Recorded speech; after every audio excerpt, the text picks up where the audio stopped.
to lead the Skol chant and sound the Gjallarhorn, please welcome the 31st Adjutant General of the Minnesota National Guard, Major General John Jensen.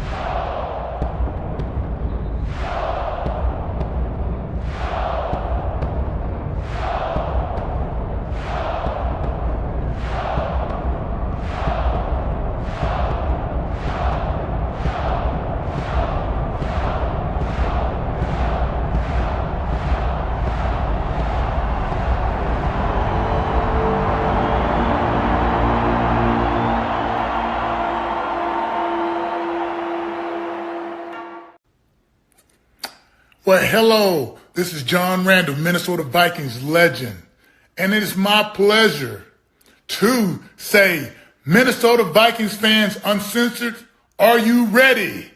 Keith, get your people up. Let's go. Skol, skol, skol, baby. Let's go.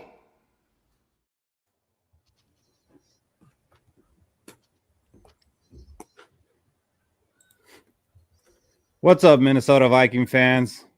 Welcome to week 11 of the offseason. This is Let's Skol. Tonight, we finally got some draft talk as we're 5 weeks away from the draft. For that, we're going to talk a little bit about free agency. There's still some moves out there that could be made. Also, we signed a quarterback, which was kind of interesting. We're going to go around the Gjallarhorn with our hot takes, and we're going to make our purple prophecy predictions. Don't have the normal energy that the intro normally has because I open up the show with some sad news. Tonight, we will be down one. And no, it's not Cody. Cody's fine. Cody is traveling. But you guys may have seen Lucy in the chat. And I had just got news before the show that she had passed away. So it is with a heavy heart that we continue with this show tonight. Lucy was a good friend of mine, a good friend of all of ours, a big fan of the show. She's been here since the beginning. She helped pay for our StreamYard and YouTube when we first started, like when, we really didn't have the money to do it. She's like, she was willing to pitch in, and she helped, get us going. She was a very big supporter. And if you ever seen any of us with one of these, she's the one who sent it to us. Rinaldi is joining us tonight. He had one too, but his dog got a hold of it. So, Lucy, we are thinking about you. Very heavy hearts right now. This is very difficult to do, but I do know that you enjoyed the show and you would want us to do it. So we will continue with it, but I do want to give you a chance to say anything, you guys, if you got anything to say. Like Keith said, Lucy was behind the scenes integral in us getting started. And as argumentative as she was and kind of a diva at times, she was a friend of ours. And about as irrational and off the wall of a friend as we could ever imagine. But she was. And she will be missed. And for that, I'm saying this. Lucy, here's to you. Here's to you, Luce.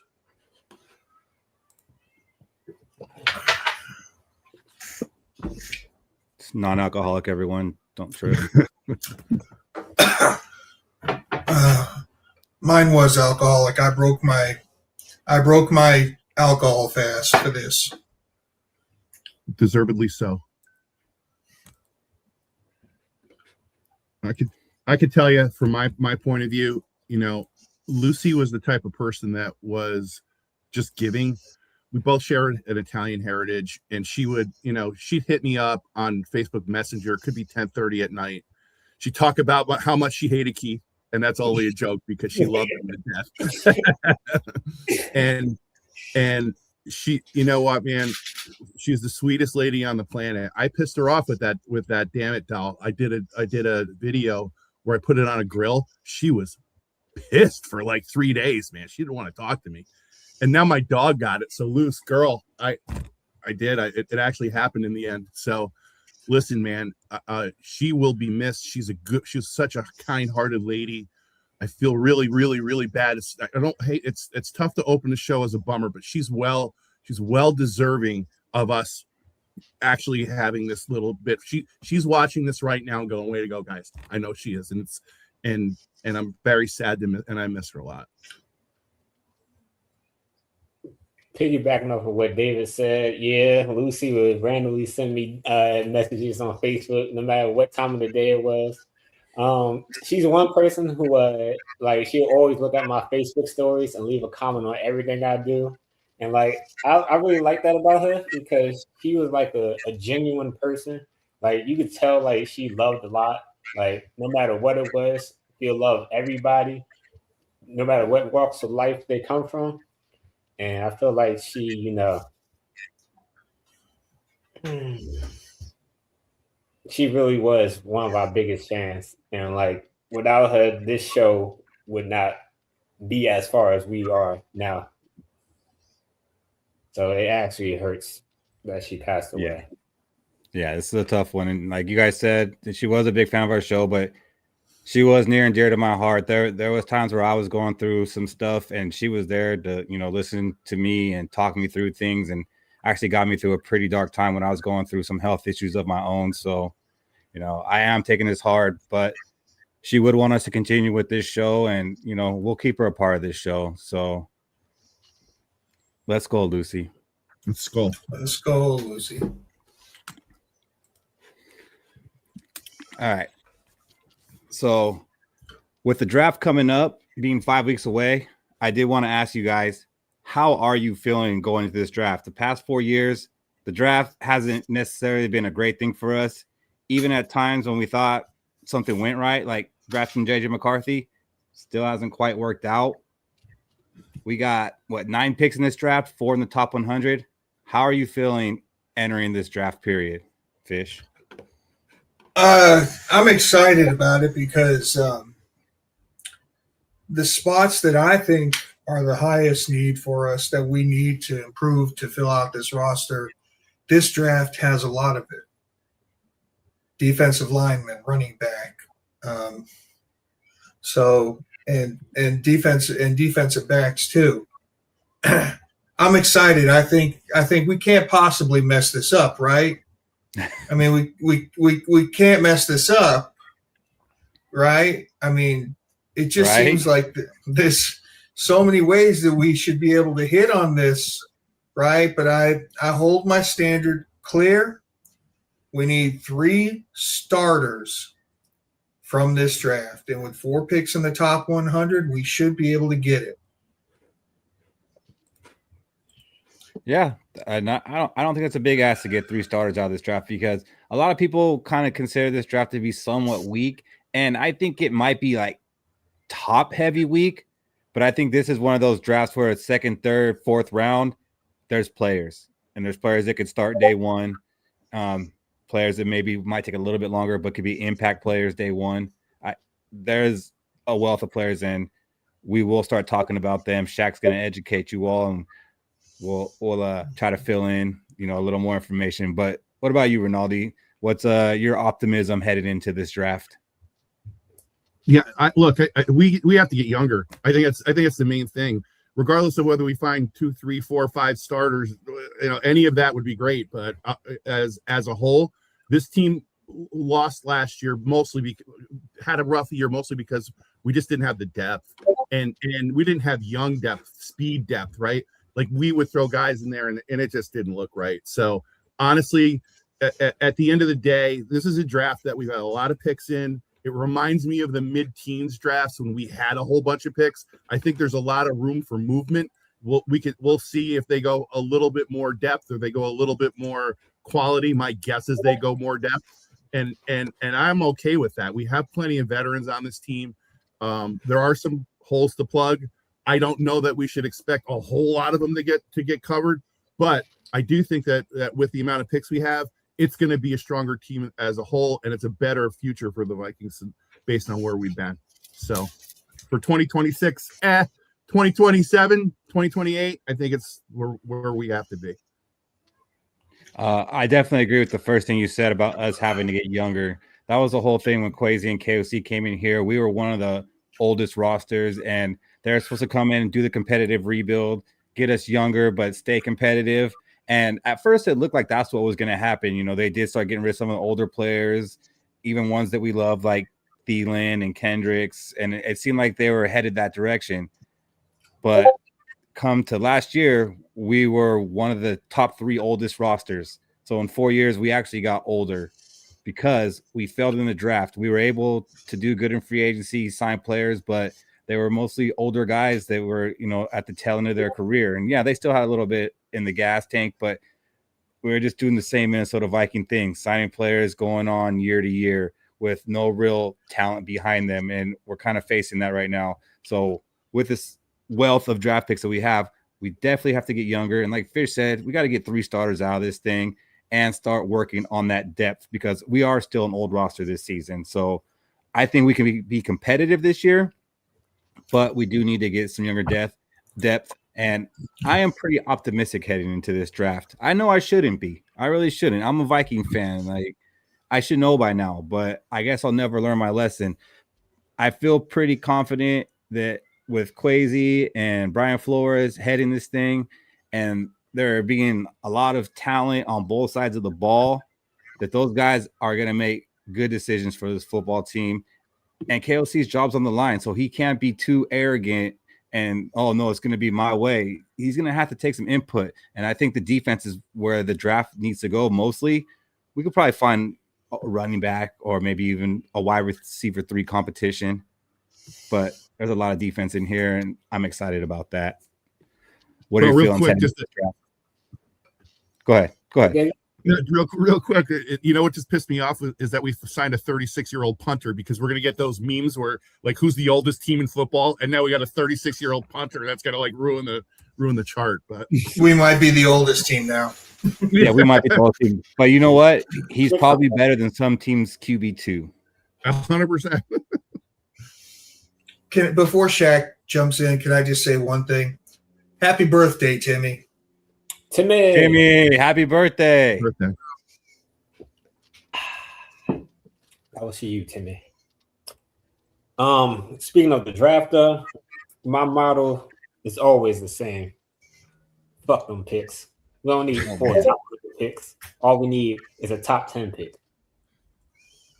Maybe so top 5. I feel like if we could, there's gonna be depth in the 4th and 5th round. We have enough picks to move around, because this is like the first year since 2 years ago when we had a lot of picks to, you know, move around. Hopefully, you know, Rob Brzezinski chooses quality over quantity.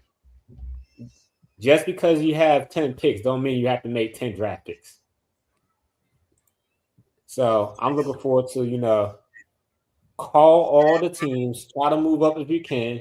Don't overforce your hand, and then have a backup plan. Don't panic, because I feel like a lot of times the Vikings felt overconfident and they select a backup option when the backup option wasn't as good as the original option.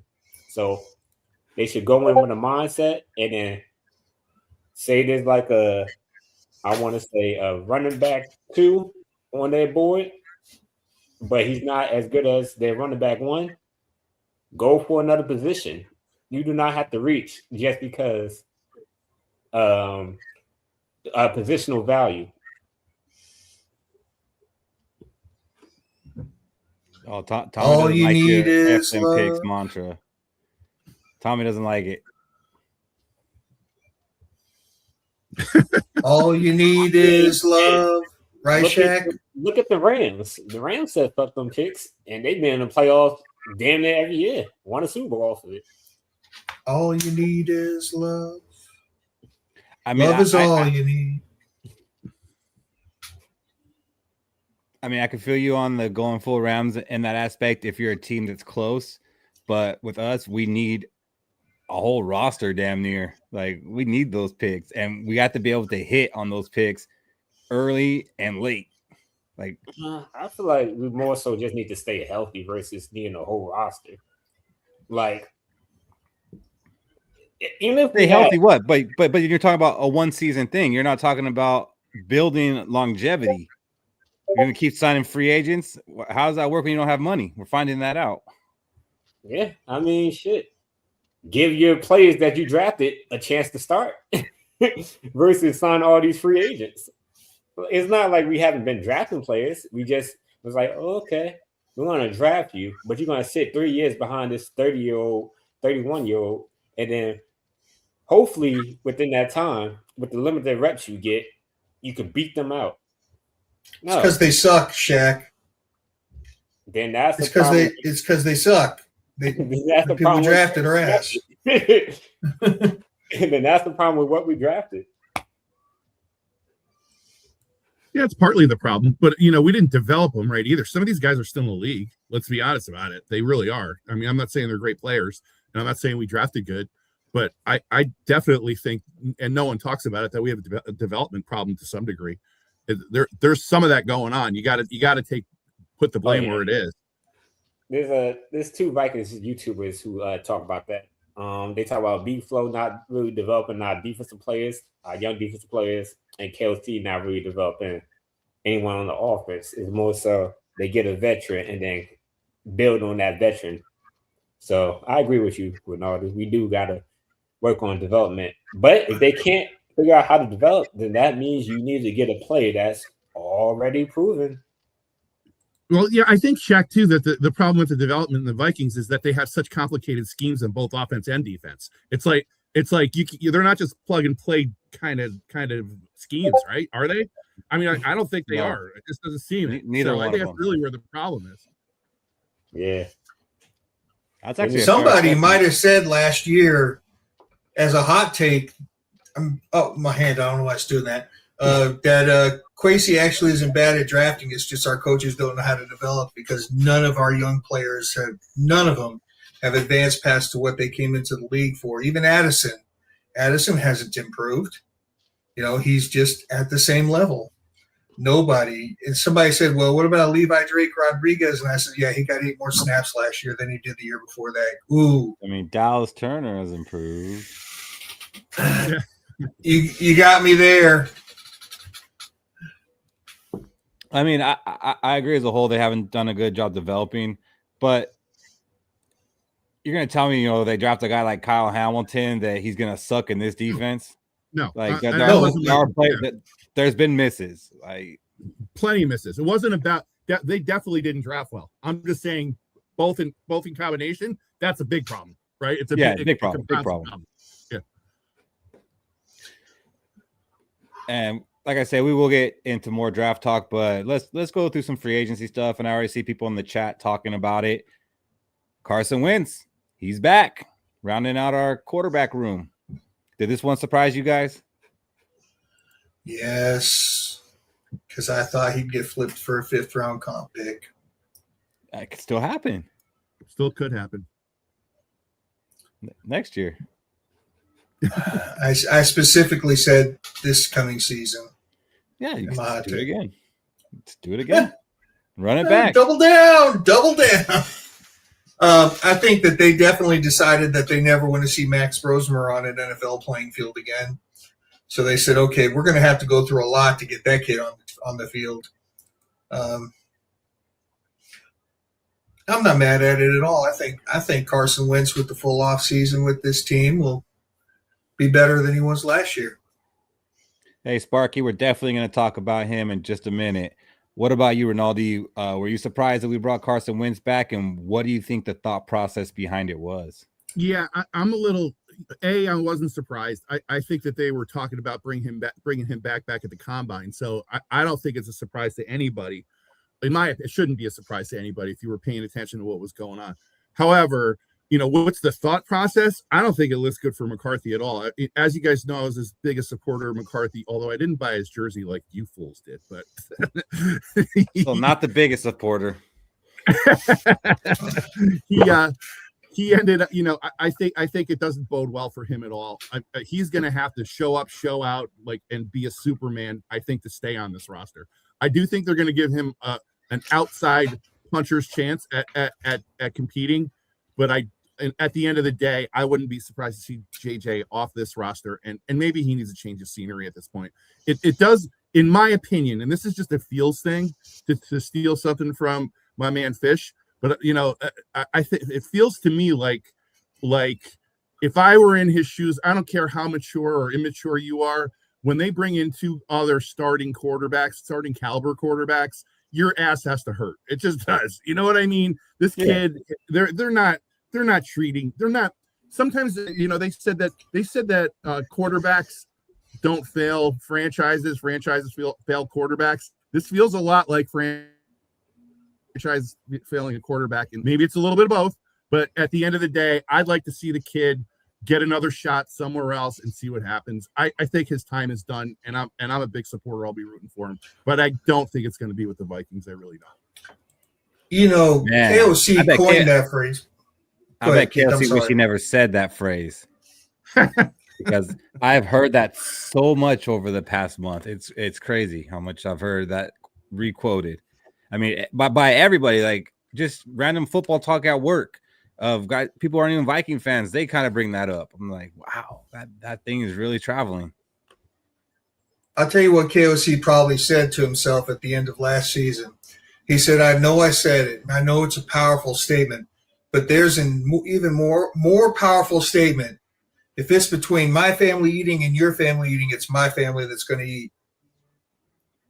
So I got to do what I can to keep myself in position in employment with this team. So do you guys all take this as a sign that they're out on JJ McCarthy like Rinaldi does? JJ McCarthy's QB2. I totally agree with that. I feel like people overblowing the proportion that we signed Wentz back. I mean, I feel like Wentz is just there for veteran leadership role, because I think Wentz is still the oldest quarterback in that QB room.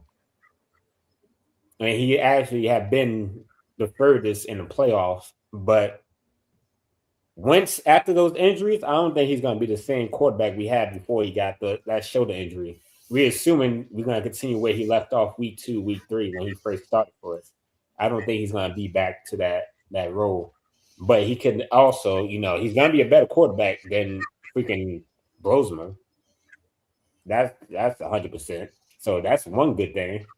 And then JJ, all he has to do is keep learning behind Kyler Murray, keep his head in the playbook, and we all know, I know, like a lot of us like to joke, well, Kyler Murray missed games, JJ missed games. All JJ got to do is wait his turn. We don't know if Kyler Murray's going to play a full season. I don't remember the last time he did play a full season. But there's no reason to rush JJ McCarthy. We have him for 5 seasons. A lot of people only wanted him for 2 seasons. A lot of people wanted to get rid of him yesterday. So let his contract play out, because at the end of the day, if we cut him, we're not really saving that much money. And if we trade him, we're not really getting good draft capital. So I don't know what getting rid of JJ McCarthy is going to do for us. Yeah, I think a lot of people aren't looking at it as this could possibly be a positive thing. When the Vikings signed Kyler Murray, I was like, okay, I'm on board with this. Let's do this first season. But you know what's not going to happen is any mentoring. Like he's not going to mentor JJ McCarthy. So this really could be a case of where Carson Wentz was brought in here just to work with JJ McCarthy. And a way I kind of look at it as we figured that they would bring in a quarterback that JJ McCarthy would compete with for QB1. And once they signed Kyler Murray, that kind of went out the window. That Kyler Murray's QB1. I don't care what they say or what anybody else says. Like, that's a done deal. He was promised that. that's what's going to happen. Quarterback 2, I don't know who quarterback 2 is now. Now JJ McCarthy has a benchmark to show, that he belongs on this team and he should have a role. And as quarterback 2, he would have a role on this team because, like Shaq said, Kyler Murray will miss some games. That's just part of it. It's going to happen. I think Carson Wentz will be here to push JJ McCarthy. And if JJ McCarthy ends up winning quarterback 2, maybe Wentz stays and helps develop him behind the scenes, or maybe they cut Wentz.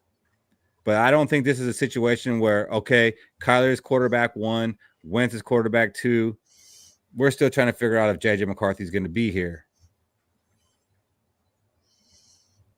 But I'm sorry reading the comments. Boyd and Tommy are fighting about this. But I can't see. I get it. I can't the see optics how are bad. You can be.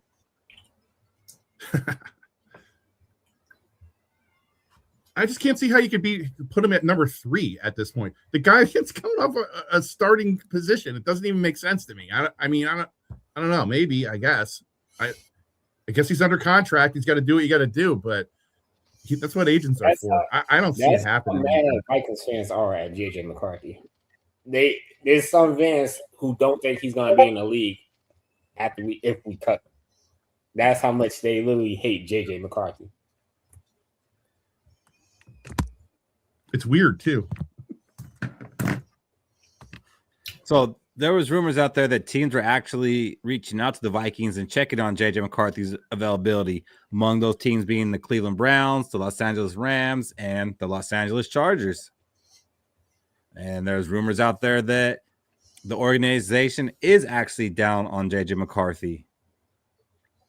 So do you guys believe that the organization is down on him? And do you think that calls are really coming in, checking on his availability?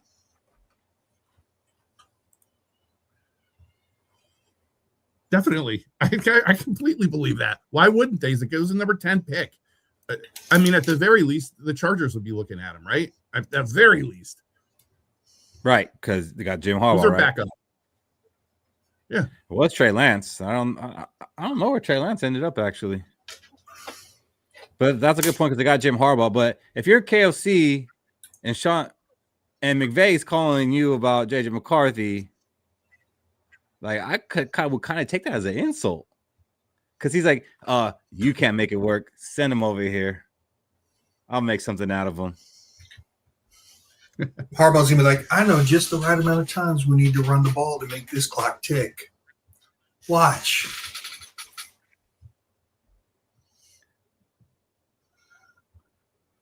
And this could be totally true what Davey says. I don't think this team has any real plan in place. They're probably just going to wing it. And that could totally be going on right now. But I do see this being a quarterback 2 battle, and maybe they don't end up keeping all 3. I don't know what Wentz desires are at this point in his career. Maybe he's just happy wearing Vikings purple and gold since he grew up a Vikings fan, and there was maybe no other real options out there for him. So he figured, hey, I like hanging out with the team. I mean, you got 3 guys. Does it though? Like, it's like come to the Vikings or go to the Jets and be Geno Smith's backup. Yeah, but he didn't sign up with a team until like September the last 2 years, right? I mean, he could have waited. Somebody would have got hurt. He would have, he would have been guaranteed a number 2 somewhere. Well, right. So if he wanted to play, he could have done that. That's what I'm saying. I think he knows. I can't take that ride that they guaranteed him QB2. I think that they think that I think that they told him. I wouldn't say guaranteed. I think that they told him what they think is going to happen. We're not keeping all 3 of you. That's what I think. I think they did. And frankly, look, in the last 3 years, we got to our QB3 and the QB3 fucking played, right? So we can't let that happen again, right? I mean, so to some degree, we really have 4 quarterbacks, and usually what you do is have a starter, a solid backup, and a developmental player. we can all be out on Brosmer all we want to be, but the guy has had starting experience in an emergency situation. I mean, those two would have to go. The first two would have to go down for a whole season to get to Brosmer, but it wouldn't be like as a spot start as a number 3 in a 17-game season. He might see action, but I don't see the point of keeping those 3 guys together as with a number 3 involved. I still think Brosmer's our number 3, just for what it's worth. I know that may not be a popular opinion, but it is. No, what I it hate is. it. I hate it. I got, on board with the Kyler Murray signing, but I didn't want it to mean that they're closing the door on JJ McCarthy.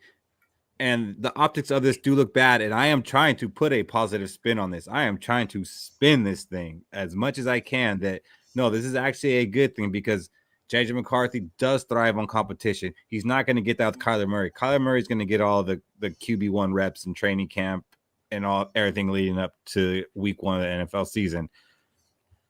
Carson Wentz is there. Now you presented some kind of competition. If you were JJ McCarthy's rep, right? Would you want him competing for a number 2 spot at this point? I mean, I know he's under contract, but is that a competition probably not. for number 2? Probably not. It's not really a good position to be in for anybody. Because it's not a good look for JJ McCarthy. So his agent's probably not happy about that. But it's not good for the Vikings because after this season, you got to make a decision on his 5th-year option. And that's not cheap.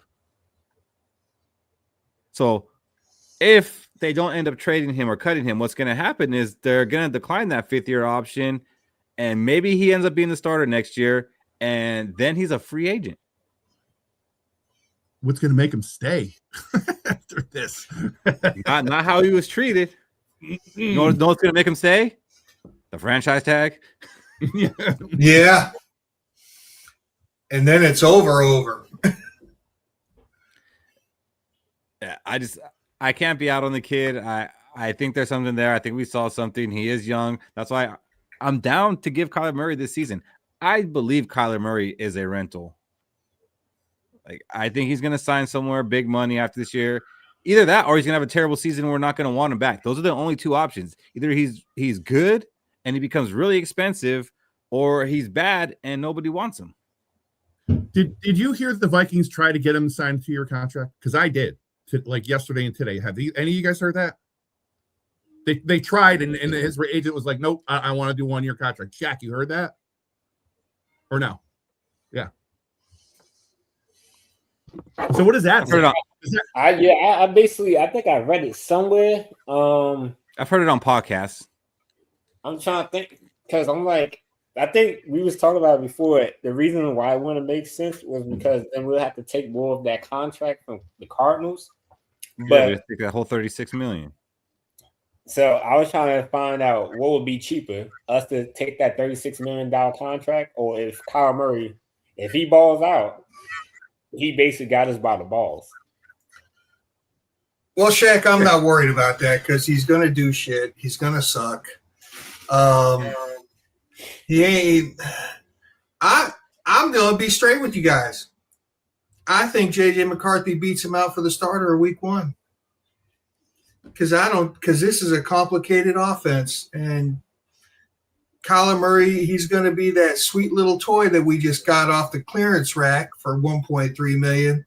And then when they realize, oh my gosh, he doesn't know the offense, he's not learning the offense, JJ McCarthy's going to suddenly look like Wonder Boy again. Oh, I know this throw, I know this read, and no pads, no nothing. He's going to make it look easy. And he's going to win that. He's going to win that QB1 spot. Week 1, JJ McCarthy, starting quarterback for the Minnesota Vikings. Go, boy. Because Kyler Murray is ass. Fish, are you high? That's a strong shot. No, I'm kidding. But speaking of Kyler Murray, it's been a week since the signing happened. How is your guys' opinion or thoughts shaped about it? Kyler Murray is the Vikings starting quarterback. He's a starter, bro. I mean, is that what you asked? Is he the starter? He's the starter. No, just how, now that it's kind of sunk in, like this is what's happening. Kyler Murray's here. Like, has your opinion shaped at all about it? Hasn't changed. I'm excited about it. Why not? The guy's dynamic. I'm excited for a dynamic quarterback. And see, that's kind of what I'm worried about. He is definitely dynamic. I'm kind of worried that this is going to be more exciting than it's going to be good. Like it'll be entertaining to watch, but is it going to result in a playoff win? I don't know about that. Yeah, I don't know about that either. Keith? I'll take an exciting loss over the loss we saw in person any day of the week. So check this out, right? We all said when we signed him, well, you all said when we signed him, that it makes all the sense in the world because at $1.3 million for Kyler Murray, how can you not do that? And I agree. One of the three good things about this signing was he's cheap. Yes.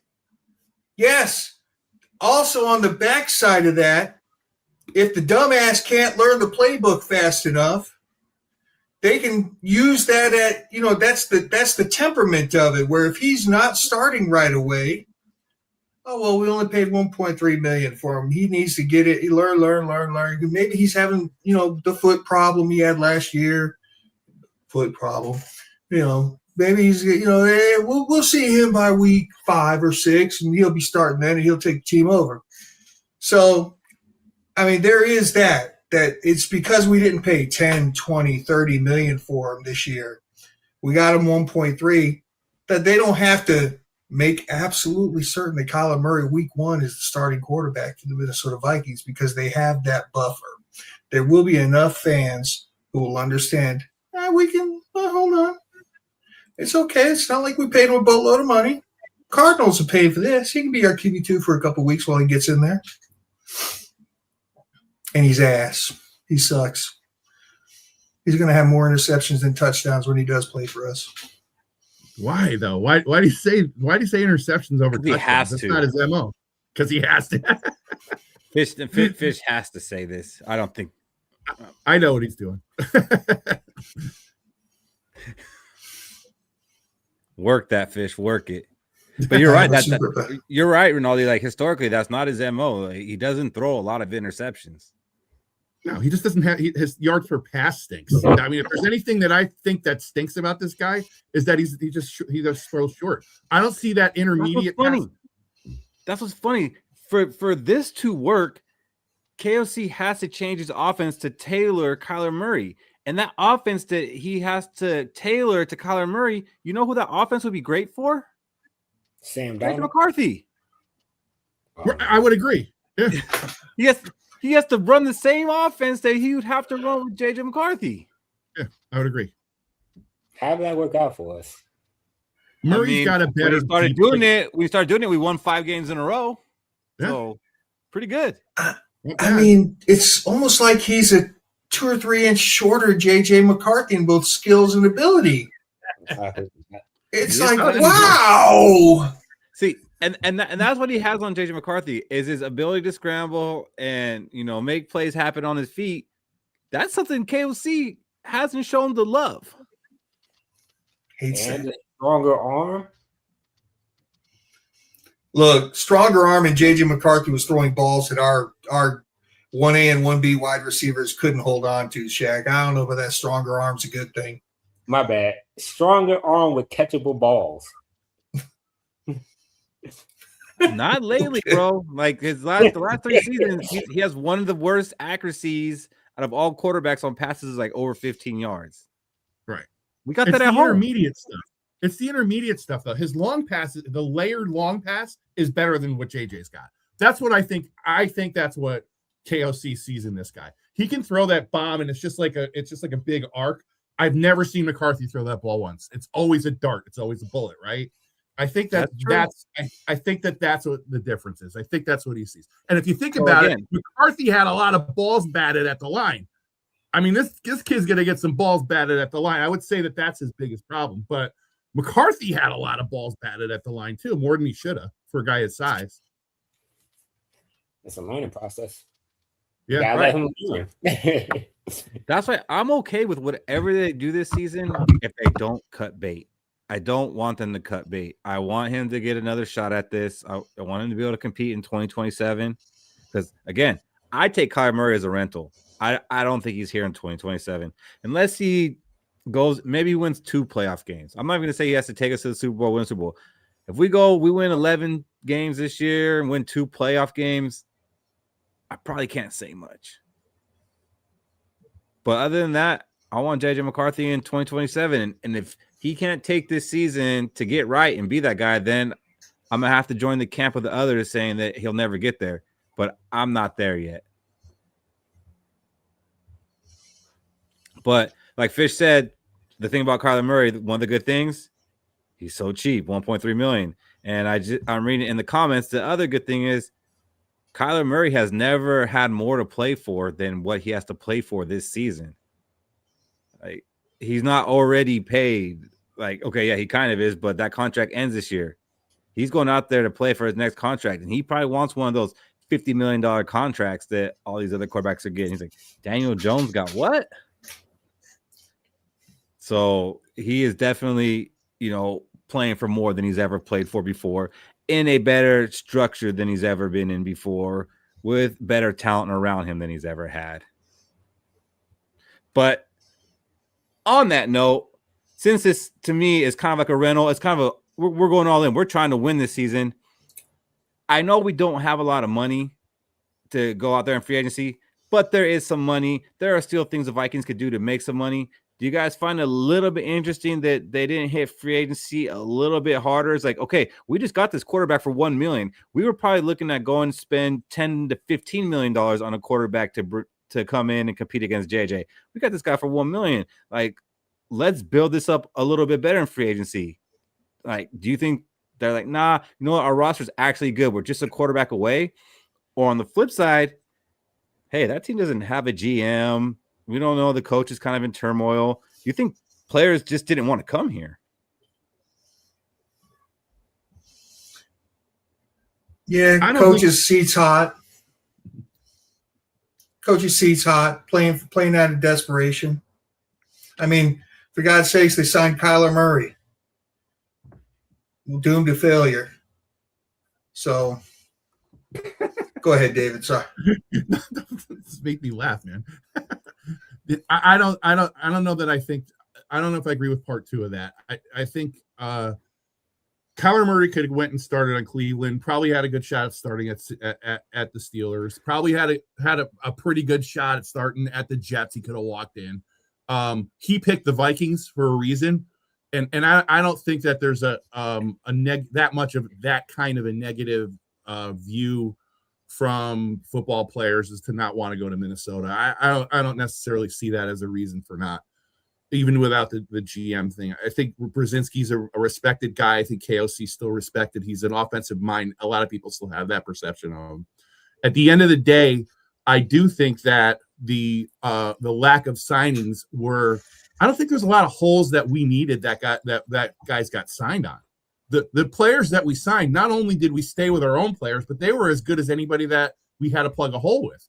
I mean, who did we miss out on in free agency this year that you really, really were like, oh, why didn't we do that with the amount of money we actually had? We could have made more, but I'm just saying with the amount of money we had, who would it have been that would have been a game changer for this team after the free agency we had last year?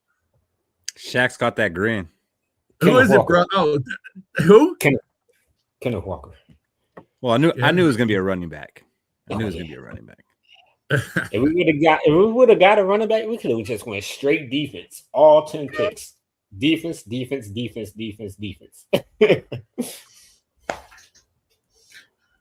Well, we haven't lost out on who I'm thinking of, David, yet, but I mean, we haven't signed him either.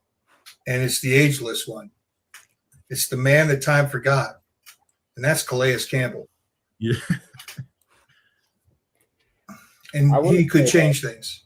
I will say, though, he's your boy. It's pretty much, they're trying to, I think they kind of got gun shy from last year because, we had a lot of cap space and we was like, all right, We signed this player, we signed that player, we signed this player, we signed that player.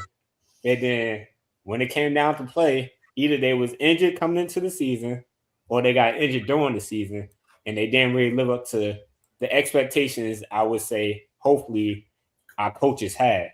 So now they like, well, if we sign a player, how much are they worth? And if we have to overpay, how much are we going to have to overpay and would it be worth it? So I feel like they got maybe a little gunshot this offseason. Jay, man, I'm not saying we had a ton of money, but we did have money. Like, we could have signed some more players than we did. And there was, rumors out there that they were in on ETN. He wasn't cheap. So they were willing to spend money on a running back, apparently, but not on any of the defensive players. And we still got the Brian O'Neill extension, which is going to happen, which is going to free up a lot of money. So there are things they could have done. I get there being a little gun shy because they spent so much money last year. But, hey, we got off the hook with the Jonathan Allen dead cap next year because the Bengals wouldn't sign him. So, like, if the Vikings wanted to be players, they could have been players. Jay, nobody's saying that Kyler Murray wasn't a great signing for the Vikings. But they're not saying that because they think, oh, man, the Vikings with Kyler Murray, Super Bowl contenders, that's a great move. It's because he was $1 million. And it could end up a great move. If Kyler Murray cost $36 million and the Vikings would have paid that, like, let's say the Vikings would have flipped the 7th rounder to the Cardinals to get Kyler Murray, I don't think they'd be saying, oh, what a great move by the Vikings. A lot of it has to do with you got Kyler Murray for $1 million, which me as somebody who dearly wanted JJ McCarthy to start, I could not argue against it.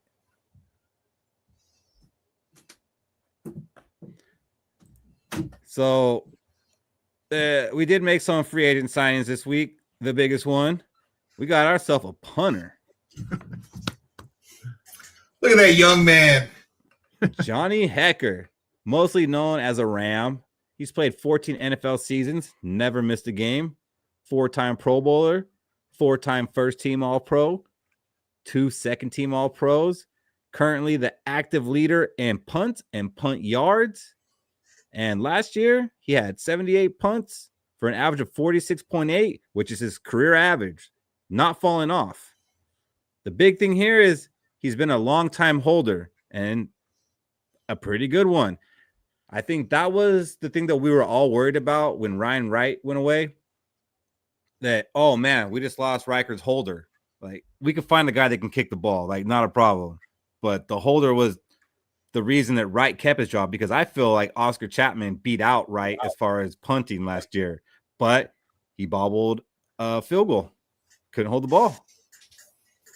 Hekker, he could do it. So we didn't go and, pay Wright $4 million a year, but we went out and got a pretty good punter. And the fake punt is back in play. As you see, Hekker, 15 of 26. He has thrown 26 passes as a punter.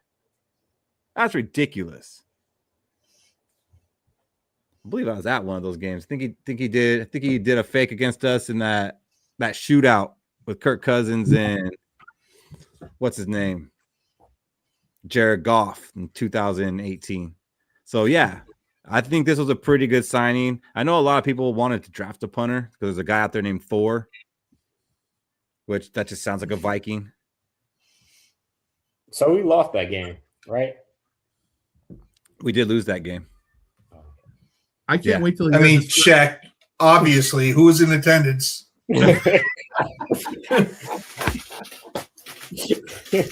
I tried to move on from this Kyler Murray talk, but Jay asked a question and I tried to answer the questions. He said, Keith, if you do not like Murray, then what QB would you have chosen instead?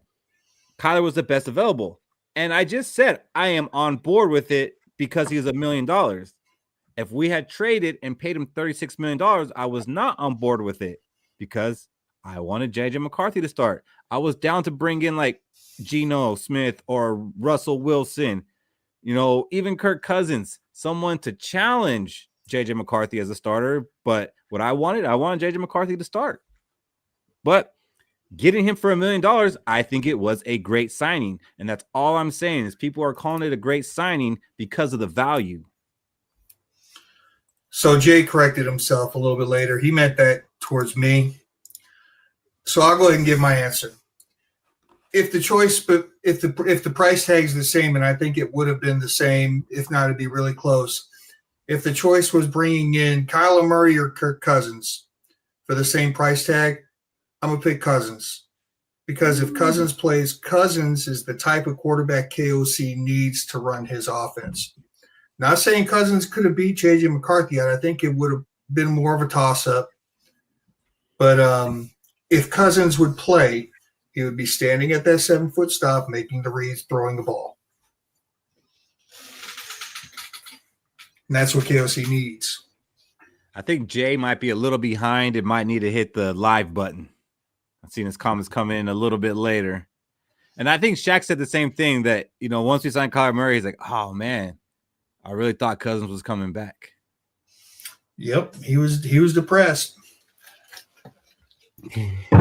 Yeah, I was honestly say, I was like, thank God. And then once we saw him Wentz, I was like, yes, Kirk is going to ESPN.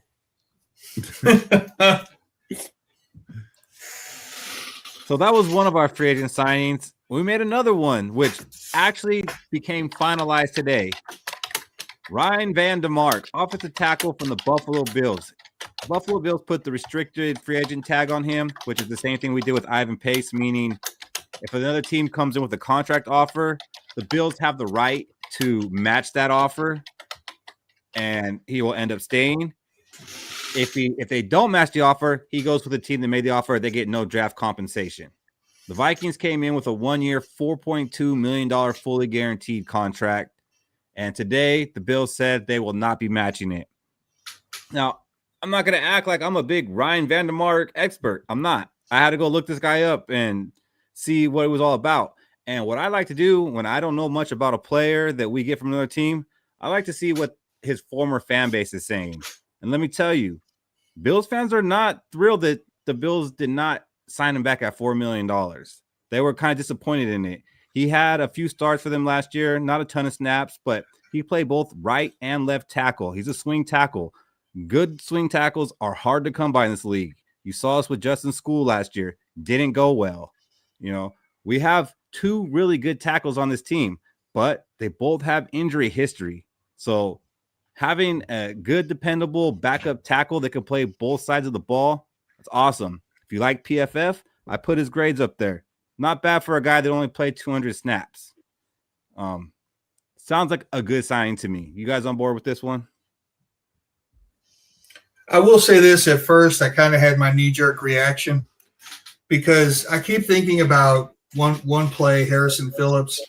He was third on Buffalo's depth chart the last year they had him, and then we signed him and made him a starting defensive tackle. And I was just thinking, man, why are we taking these people deep in the depth chart and thinking we can make them into starters, But as a swing tackle, I think it's a good call. And you know what? He started out rough last year, but Skol did pretty good on the second half of the year covering for Darrisaw. He was not a detriment to the offensive line, hardly at all. But I think this guy's, dare I say, kid, I think this guy's 6'6", 307. When he has to fill in for Darrisaw, because, of course, he will have to fill in for Darrisaw, I think he'll be very serviceable.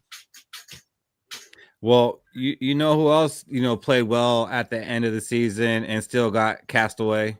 J.J. McCarthy.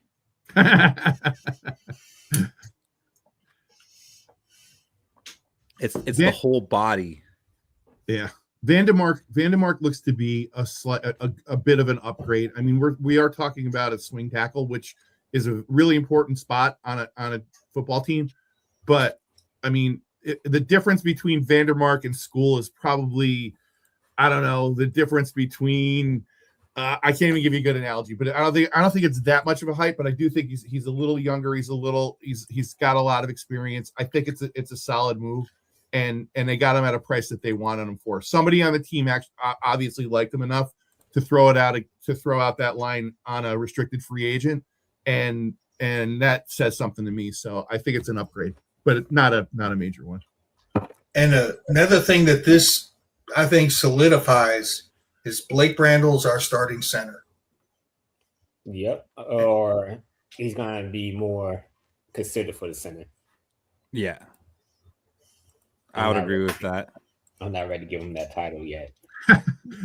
I will give him the title as far as what's on the roster right now. I don't think they're going to go out there and sign a center, and they may draft one. So his in like the 5th or 6th. Right. His competition is going to be a day 3 rookie, which he should beat out. And here's the important part I see with that is because he's moved around on the offensive line and he didn't just come up as a center and all that.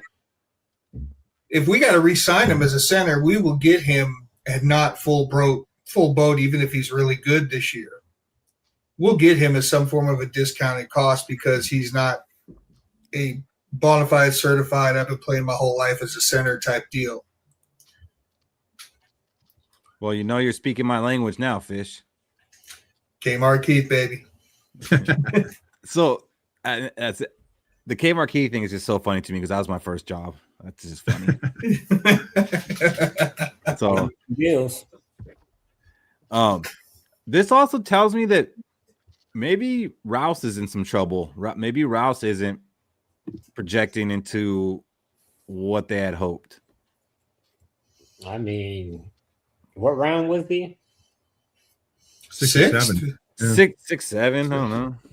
So that was my main concern. Is like we took players in the 6th or 7th round, and like we thinking that they hopefully could be a starter one day, which sounds good. I mean, that's best case scenario, but most of the time, a lot of 6th and 7th rounders don't pan out.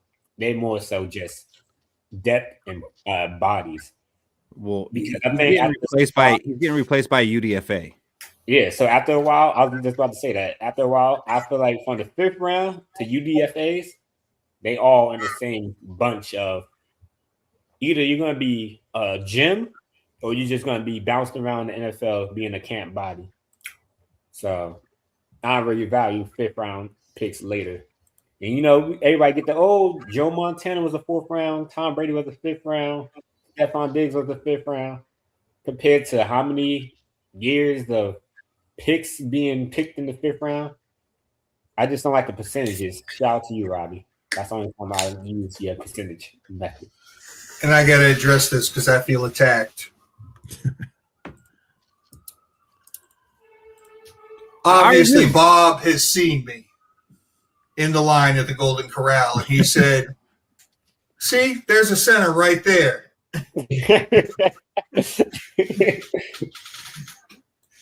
If you guys are watching this show on YouTube, please hit the like and subscribe button. Doesn't cost you guys anything, but it helps us a great deal. So there are still some players in free agency, but it's pretty ugly out there. I went and compiled a list of some positions that could still be of need that maybe they want to address. Most likely they're going to wait till after the draft, but wide receiver 3, I've already said I think Ty Felton's going to lock that down, and I believe in that. But if the Vikings don't believe in that, like they don't seem to believe in any of our young players, here's some old guys. Yo. Now, Juwan Jennings, that's probably not realistic. He's commanding like $18 to $20 million, but that's not coming around. So he might come down like 14, 15. Still not realistic. Stephon Diggs, I don't think he can stay out of trouble. Who's doing it for you on this list, Fish? Brandon mother effing Cooks. All that guy's done is catch 1,000 yards about everywhere he's gone, except for maybe last year. Oh my gosh, he would be a great wide receiver 3. Yeah, I don't think I'd be too upset with that. I think that'd be I'm all about the barometers and benchmarks for our young guys getting to start. I think that'd be a good battle between Ty Felton and Brandon Cooks. If Ty Felton can come out of camp beating Brandon Cooks, I think that would be a great sign. I can't help but to just keep looking at Debo Samuel. I know he's not the same Debo that he was, and that's fine. He doesn't have to be that guy if he's willing to come in and play the wide receiver 3 role. He's going to get forgotten and left out because Justin Jefferson and Jordan Addison can get so much attention. TJ Hawkinson gets attention. Samuel would be nice for a year. I definitely would like to see that. And then with a quarterback who's improvising like Kyler Murray, I think that could be pretty dangerous. Anything on here doing it for you, Shaq? So I see 2, but I think David's going to pick a good one. So I'm going to go with my bias, and I'm going to go with True, the red, and the Cardinal and gold, Jew Smith-Schuster. A lot of people say, maybe what if we had another USC receiver on the staff? Not on the staff, on the team. And I'm like, you damn right. We need to add another one. And add a wide receiver 3. So then we have Justin Jefferson, Jordan Addison, and then Jew Smith-Schuster as a wide receiver 3. It doesn't get no better than that. Or wide receiver 4, because not Tyreek Hill. I just read that comment. Because Todd Felton could be wide receiver 3. So give me Juju Smith-Schuster for cheap. You guys really think Ty Felton can be wide receiver 3? I do. And let me address Bradley. I didn't put Tyreek Hill on there because I just don't think there's any chance in the world that the Vikings even entertain that. And yes, I do think Ty Felton could be wide receiver 3. Yeah, he's been putting in the work this offseason. I see it. I see it coming. Even if who else has been putting in the work this offseason? JJ McCarthy. And I see that coming too. There you go. I think they re-signed that other gunner because they're going to end up waiving Ty Felton. I think they signed the other gunner because Ty Felton is going to be playing a big role in the offense, and they don't want him out there playing gunner. Oh, you think he's going to be carrying a clipboard? I mean, he couldn't beat out an absolute defunct Adam Thielen last year. He couldn't get playing time. That was a legacy thing, and it wasn't beating out Adam Thielen. It was that Jalen Naylor didn't miss any time. Right. The fact that Adam Thielen got on the field and Ty couldn't is. I think Ty Felton still ended up with more catches as a Viking than Thielen did last year. Yeah. That's because Adam Thielen sucked. You requested that. But you're trying to say it as Thielen did better than him, and he didn't. No, I'm trying to say that Thielen was out on the field and Ty Felton wasn't. It was forced. It was absolutely forced because they spent a 4th-round pick on Adam Thielen. So you don't think they were told, you better use this guy? I hate to say it to you, buddy, but they spent a 3rd-round pick on Felton. But guess what? They still have Felton. You only got 1 year of Thielen. Like they didn't trade the 4th round. Think, oh, this guy's gonna be here for the next 3 years. I see that. And Bradley, I thought about that. DeAndre Hopkins. I wouldn't be mad if they brought DeAndre Hopkins back. Him and Kyler Murray had a lot of good chemistry years ago, but I could see that working out. That's the one I was gonna pick, but the problem is that in the scheme, the guy should be somebody that can take the top off. And I don't see anybody on this list that gets me excited about taking the top off. So, depending on what the new scheme's going to be once you get Murray in, who's probably going to be the starter. I mean, it's Hopkins would be like having a 4th tight end or a 3rd tight end on the team as a possession guy at this point, wouldn't you say? Yeah. Like a contested catch kind of guy. Yeah. So, I mean, I don't think it would be a bad thing, but I still, the scheme of this offense, I don't see a burner there. I don't know that Felton's a burner, by the way, either. So, I think that's the role that they need to fill, and I hope they draft someone. Personally, I think they should go high in the draft on a speedy type receiver because that's what they need. That's what they lost. Like right around the 3rd round, David. Yeah, maybe 2nd. Isn't Tyler Wallace? That's the guy from the Chiefs, right? Yeah, but isn't he terrible though? He was mid. He's a deep threat, but he was mid. What about Tylen Wallace? Isn't Tylen Wallace kind of a 9-route runner? Yeah, he's like I compare him to a better version of Valdez Scantling, but not that much better. He's a better version, but not that much Not better. that much. Let's use the David analogy of Skol and Vander Slugenhogen. Then linebacker might still be an area of need, but maybe not. We did bring back Eric Wilson, and it looks like Ivan Pace will remain a Viking as no one's made him an offer. So we might be set at linebacker, and they're all pretty much old guys too. So if we didn't bring back Eric Wilson, I could see us bringing one of these guys in, especially the guy in the picture. I'm a sucker, okay? I saw it not work with Thielen. I saw it not work with Randy Moss. It just doesn't work. But damn it, it would work with Kendricks. Question. Was you one of the ones who wanted to get rid of Kendrick for Brian Asamoah? For Brian Oswald, no. Was I okay and understanding when they let Kendricks go? Yes. Okay. But now he comes back as the veteran minimum. I'm good with it. There's a lot of fans that wanted to get rid of Kendrick so Asamoah could start. But no, I didn't think Asamoah would come in as a starter. I did think Asamoah was going to be a contributor and a good player. As you see, he's on this list. Yeah. A lot of fans was telling me the way they was describing how he should be playing is like how Fred Warner is playing for the 49ers. Yeah. Nothing on here really excites me. I got one. I got one. I love me some Milano cookies, man. You know them Pepperidge Farm Milano cookies? Mm-hmm. They are so good. He's a tackle machine. He is a tackle machine. For me, it would be Devin White. He was great when he was on the Buccaneers, but I know he took a major step back. So right now, I'll be seeing him as a depth person. Maybe he could bounce his career back like how Eric Wilson did with us. So I wouldn't mind having Devin White. I like him coming out of the draft, but he's clearly not the same Devin White that came out of LSU.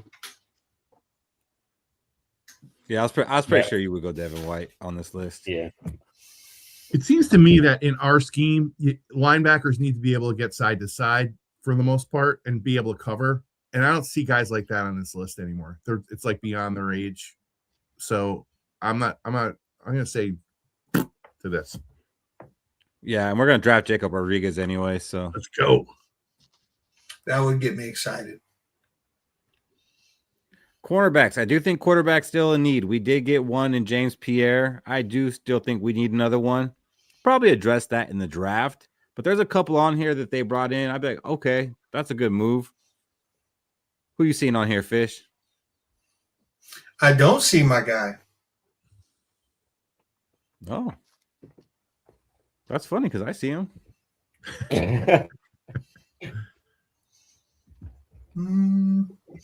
No. I think I know who Fish is talking about, and he don't see his guy. Oh, yeah. Okay, Fish. But you did pick a guy. And it wasn't him. Yeah, I know, but I mean, like, you know, I was presented with the list much like I am today and said a much longer list. Yeah. And my guy still wasn't on that longer list. Fish, who is that guy? I won't say it. No, you have to say it because the chat is on pins and needles right now. They need to go to the bathroom, but they're holding it because they don't want to miss it. I'm not going to say it because it'll jinx it. Duke Shelley. It is Duke Shelley, everybody. He wants Duke Shelley. I didn't say that. The disrespect is real. It's not real. We bring up PFF all the time, use it as a benchmark, but when I say that he played for us and he was like the number one at man-to-man coverage, I'm laughed at. Yeah, it's all right. It's okay. Well, if he would have done it more than once over the past 5 years, then okay, we can have a conversation. He played well for us, just like Eric Wilson played well for us and didn't necessarily play well wherever else he went.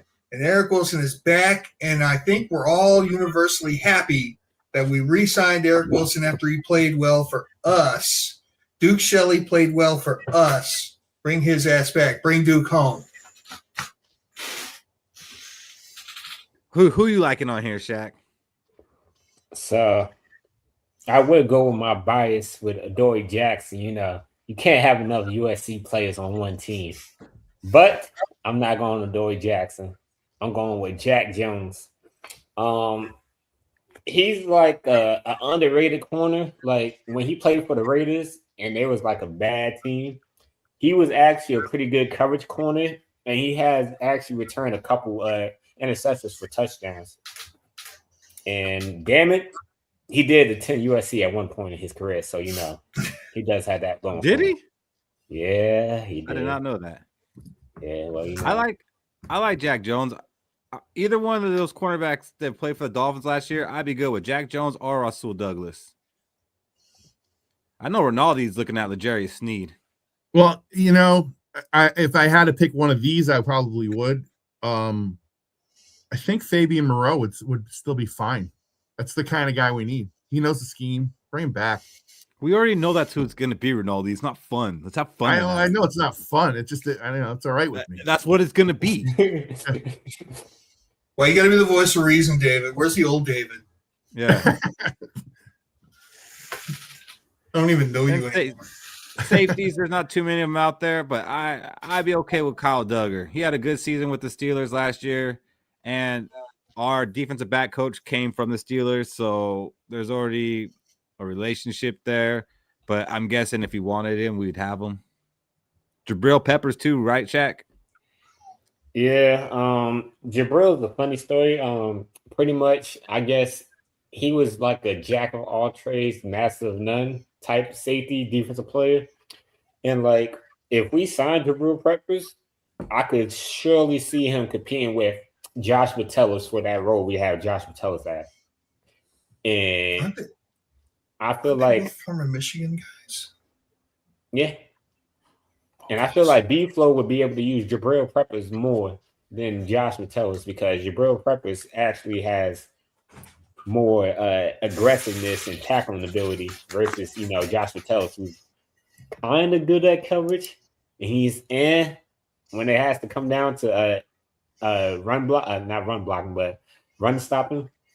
So give me Jabril Peppers and have competition at that Josh Metellus role. I'm gonna call it the dog position. I don't really know what other position they call it. Star position, that hybrid safety linebacker position. Yeah, I think I'm with you on that. I'll tell you what, I love this guy, Ifeatu Melifonwu. Okay, yeah. Mostly because I just wanted to say Ifeatu Melifonwu. I believe he played for the Cowboys at one point. I don't know. I remember. I swear I could remember Voch bringing up his name because that name sounds so familiar. Did I say it right? Ifeatu Melifonwu. Say it, Shaq. You said it better than me. Was that Fish's pick? I had a bet with myself that that's who Fish was going to pick. I'll be honest. Because of the name. name. I pronounce it the best. I don't know how to pronounce it. I'm a little bit iffy on him, Keith. Iffy. I'm a little iffy on him. You are so punny.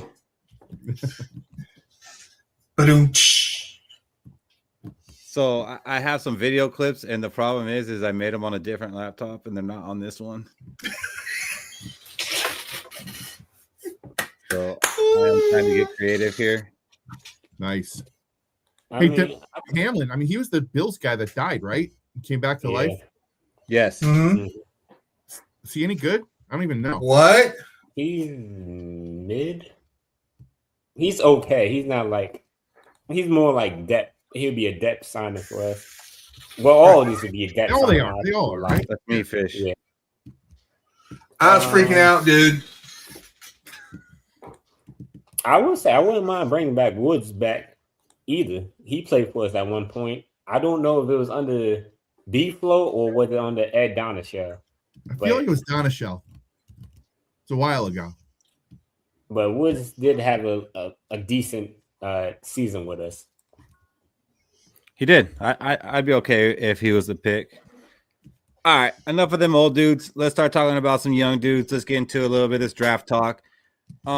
I intentionally stay away from talking about the draft on this show until free agency starts and kicks off because I definitely get draft fatigue. Talking about the same players over and over. I'm doing mocks and mocks and mocks. Like I like to, go and learn about these players and then come and talk about them. So we're gonna be hitting you now the next 5 weeks with some draft talk. So if you guys have been waiting for that, it's here. Do you guys have any preferences of who you want at pick 18 right now? Like realistic. I know everyone wants Caleb Downs and Jeremiah Love. I'm taking them off the board. Ronaldo's like, damn. It might be a little bit of a reach, but I would take Hunter. Lee Hunter? I know, big surprise, defensive tackle. I know. If I had to choose, let me see. Hold on. I gotta look up his name real quick. We talked about him earlier, Q.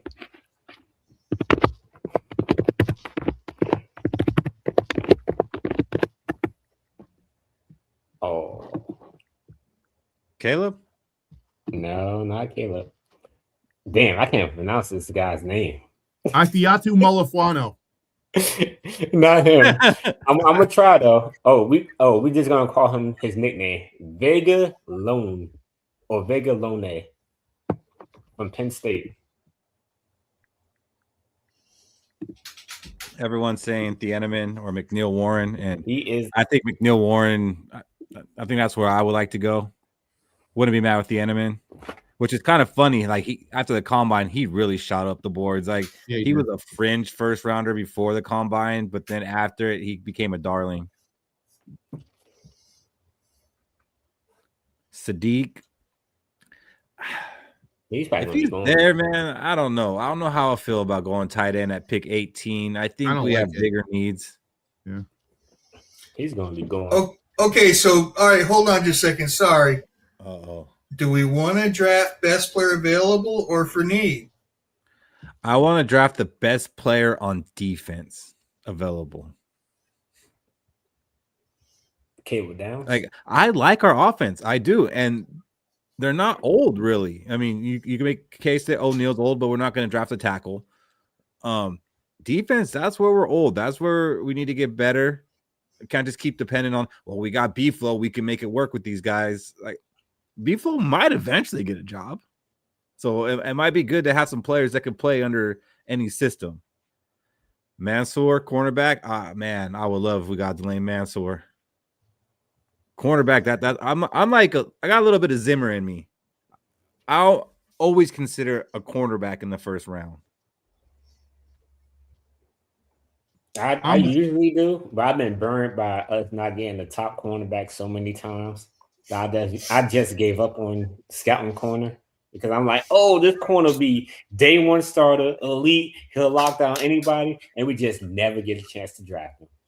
Shout out to you, Devon Witherspoon and Derek Stingley Jr. I'm a fish. I'm kind of a D tackle guy, and I know it may not be. We let 2 D tackles go, but they weren't really playing in the rotation the way we had expected them to. So my guy early in this draft was Peter Woods out of Clemson. It's not like a oh wow, everybody's excited about it. But I think the guy's got potential to be a long-term Viking, a starter, really solid kind of guy that fits into a defensive scheme that isn't all that defensive tackle centric. He's the right kind of guy for that, though. Like I think he can get some pressure, and I think he can hold the point, and I think it would be a perfect kind of young guy to build a defense around, and that's what we need. People that will be here for 5 or 6 years, 7 years, that will be part of this team in the future. I'll take Peter Woods in the first round. You like him over Caleb Banks? I just think he's going to be available, dude. I think he's our guy. I'm glad you brought that up, Jack, because Caleb Banks, yes, I'd be totally down. The foot scares the crap out of me. He's got a foot injury on a big man. That scares me. Kind of like a defensive back that had a knee injury or a hip injury. That scares me. I would be scared to take Caleb Banks at 18. Yeah, sure worked out for Will Johnson and the Cardinals. Did it though? I mean, shit. He looked like the best cornerback on their team. What were they, a 4-win team? So Hey, We're gonna blame that cornerback on that. wins are a QB stat according to my sources. If you don't get the wins, it's because your quarterback sucked that game. Apparently. well, since it does seem unanimous that we all want to go defense in the draft, especially in the first round, why don't we talk about running backs tonight? Yeah. Yeah, that's an easy transition. So every week for the next 5 weeks, we're going to pick a position group that we feel the Vikings will need to address in the draft. And Shaq's going to have 5 of these guys for you. And we're going to kind of just sit here and look pretty and try to add to the conversation. So, Shaq, take it away. So, starting off my 2026 draft scout prospects, we got Damon Claiborne from Wake Forest. He is 22 and a half years old. He's 5'10", 188, so he's on the smaller side, which is perfect for us because we do have Aaron Jones for 1 year and we have Jordan Mason. And I'm kind of seeing him as a Aaron Jones replacement. It don't have to be this year. It could be next year. He's projected to go 4th or 5th round. What I like about him is he might be the most elusive running back in this draft class. And right now, we don't really have that elusive running back, the running back who could make you miss in space. When I was watching his film, I noticed that he's a guy who's willing to try to run through a tackler. He's not going to always do it, but he tries to fall for it. He's not going to try to evade a tackler and lose yardage. He also is good in small space, so he can make a defender miss, and they'll have to. So if he's getting chased down for like a 3-yard gain, he'll make that defender miss, and he'll turn that 3 yards into a 6-yard gain, not by running them over, but by making them miss in a tight window. When he was at Wake Forest, he also the offense, they used a lot of screen passes to him, which would help our offense a lot because we got Justin Jefferson, Jordan Addison, TJ Hawkinson running routes, and then if they not open, our quarterback hopefully could look to the side and throw him the ball. And the best part of it is we're not expected. He's projected to be a day 3 pick. So it's not like we're going to race a high pick on a projection. And he doesn't have to start this year for us. Yeah, man. So I'm not going to lie, Shaq. When you led off with it, he would be perfect for this offense. I seriously thought that you were going to say because he's 5'10" and 188 and him and our quarterback could be twinsies. Oh, my gosh. So when I watched this little bit of him, I will tell you this, that with those measurements, 5'10", 188, he looks thicker than that.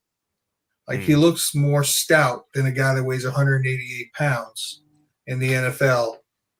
I mean, look at it, his lower body. He's got some legs on him. He looks like he's a lot stronger than 5'10", 188.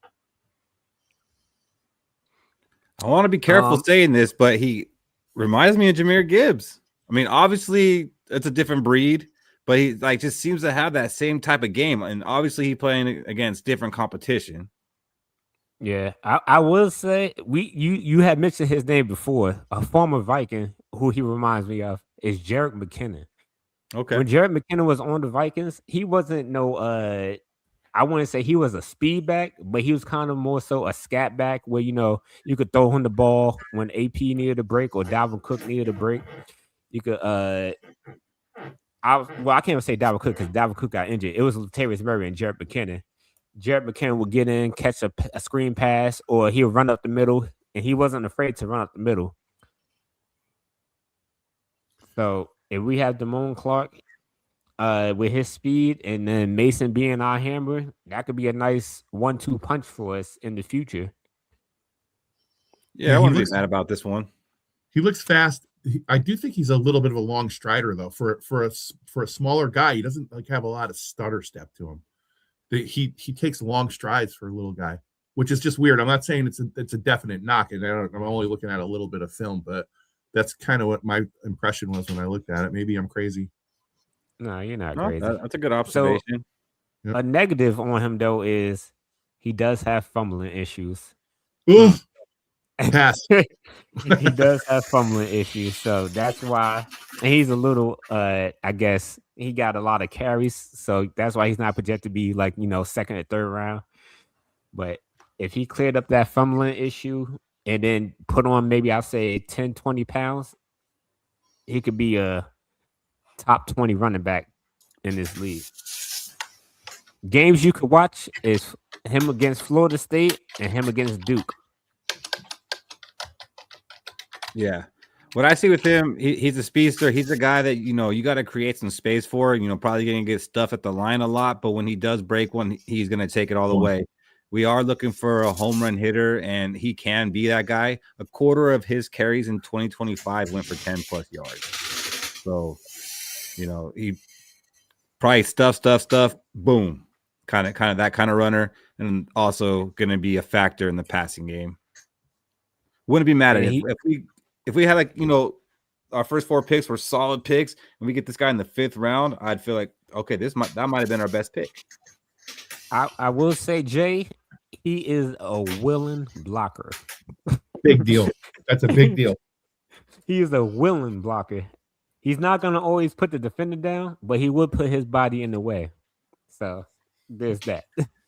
That's what matters. Like for a running back, it's hard. Like, are you a great blocker or not? Are you willing to get in front of that edge or linebacker that's running full speed at your quarterback? If you're willing to get in front of them, all right, you're good with me. If you're Olaying though, got problems. It's kind of isn't that what kept Ty Chandler off the field? I mean, isn't that why Ty Chandler never really got to play? He just couldn't block. Yeah. And it's like if you watch Damone Claiborne's runs, it's like. Yeah, he doesn't have the size, but he doesn't let his size stop him from trying to, run. If he has no other choice, run towards the defender and then get as much yardage. Some running backs will try to avoid a shy away from a contact. He doesn't do that. He would actually take a goal line and try to get as many yardage as he should. But I wouldn't give him goal line carries. That's just defeating the purpose. I'll give him, once you tie the defense down, hand him the ball while he's energized and ready to make people miss. All right, so next up, just so you guys know, we're going from Shaq's 5th pick all the way down to his number 1 pick. Next up, we have Mike Washington Jr. I was late on him, but as I watched this film, I would not be mad at selecting him. He's 22 years old. His size is, I want to say he got elite size for a running back, 6'1", 223. His size kind of remind me of the running back from the Jets who split carries with Breece Hall. That I can't think of his name right now. Why do I always forget his name? Because he still carries from Breece Hall when it matters in fantasy.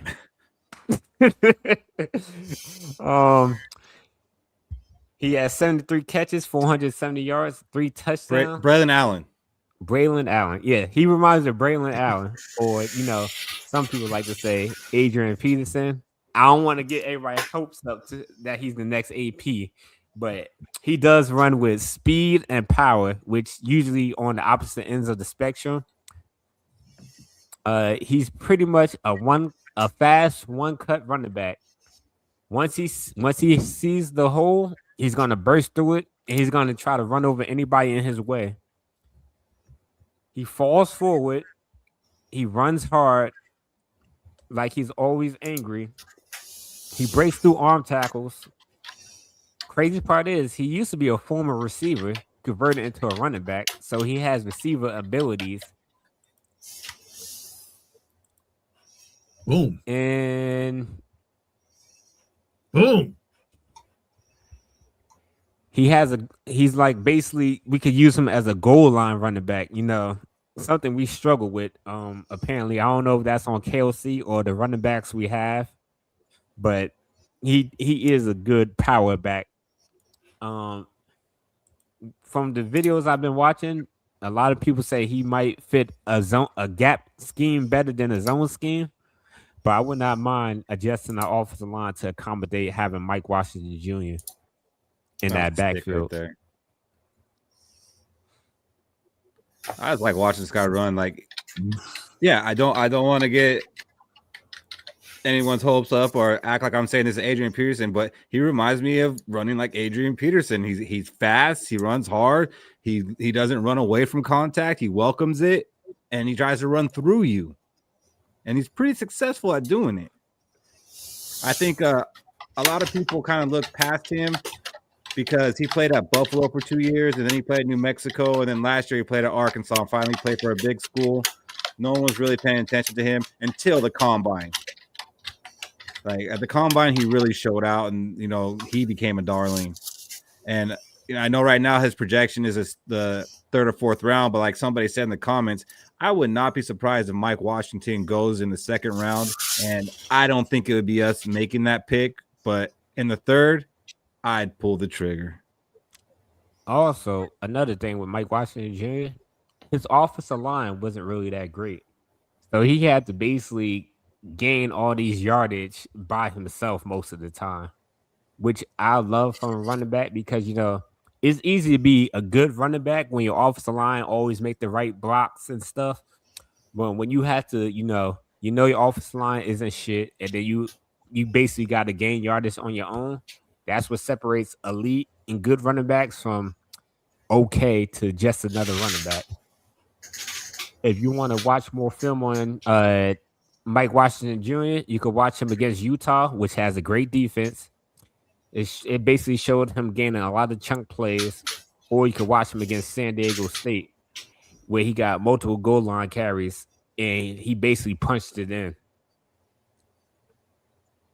Touchdown machine too. Shaq, you just made me fall in love with this guy. I love this guy. I hope we get him. I'd be stoked about it. I love everything I just saw about him. Can he block?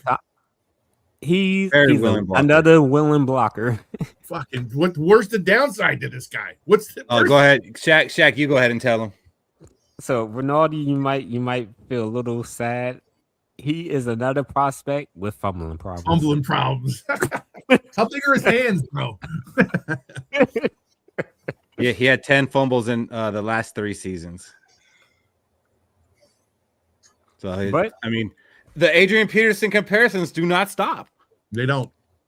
But one YouTuber I was watching, he basically broke down it could have been the handoff between his quarterback and running back. It was like at least 4 of those fumbles was on that handoff exchange. It's not like he got tackled per se.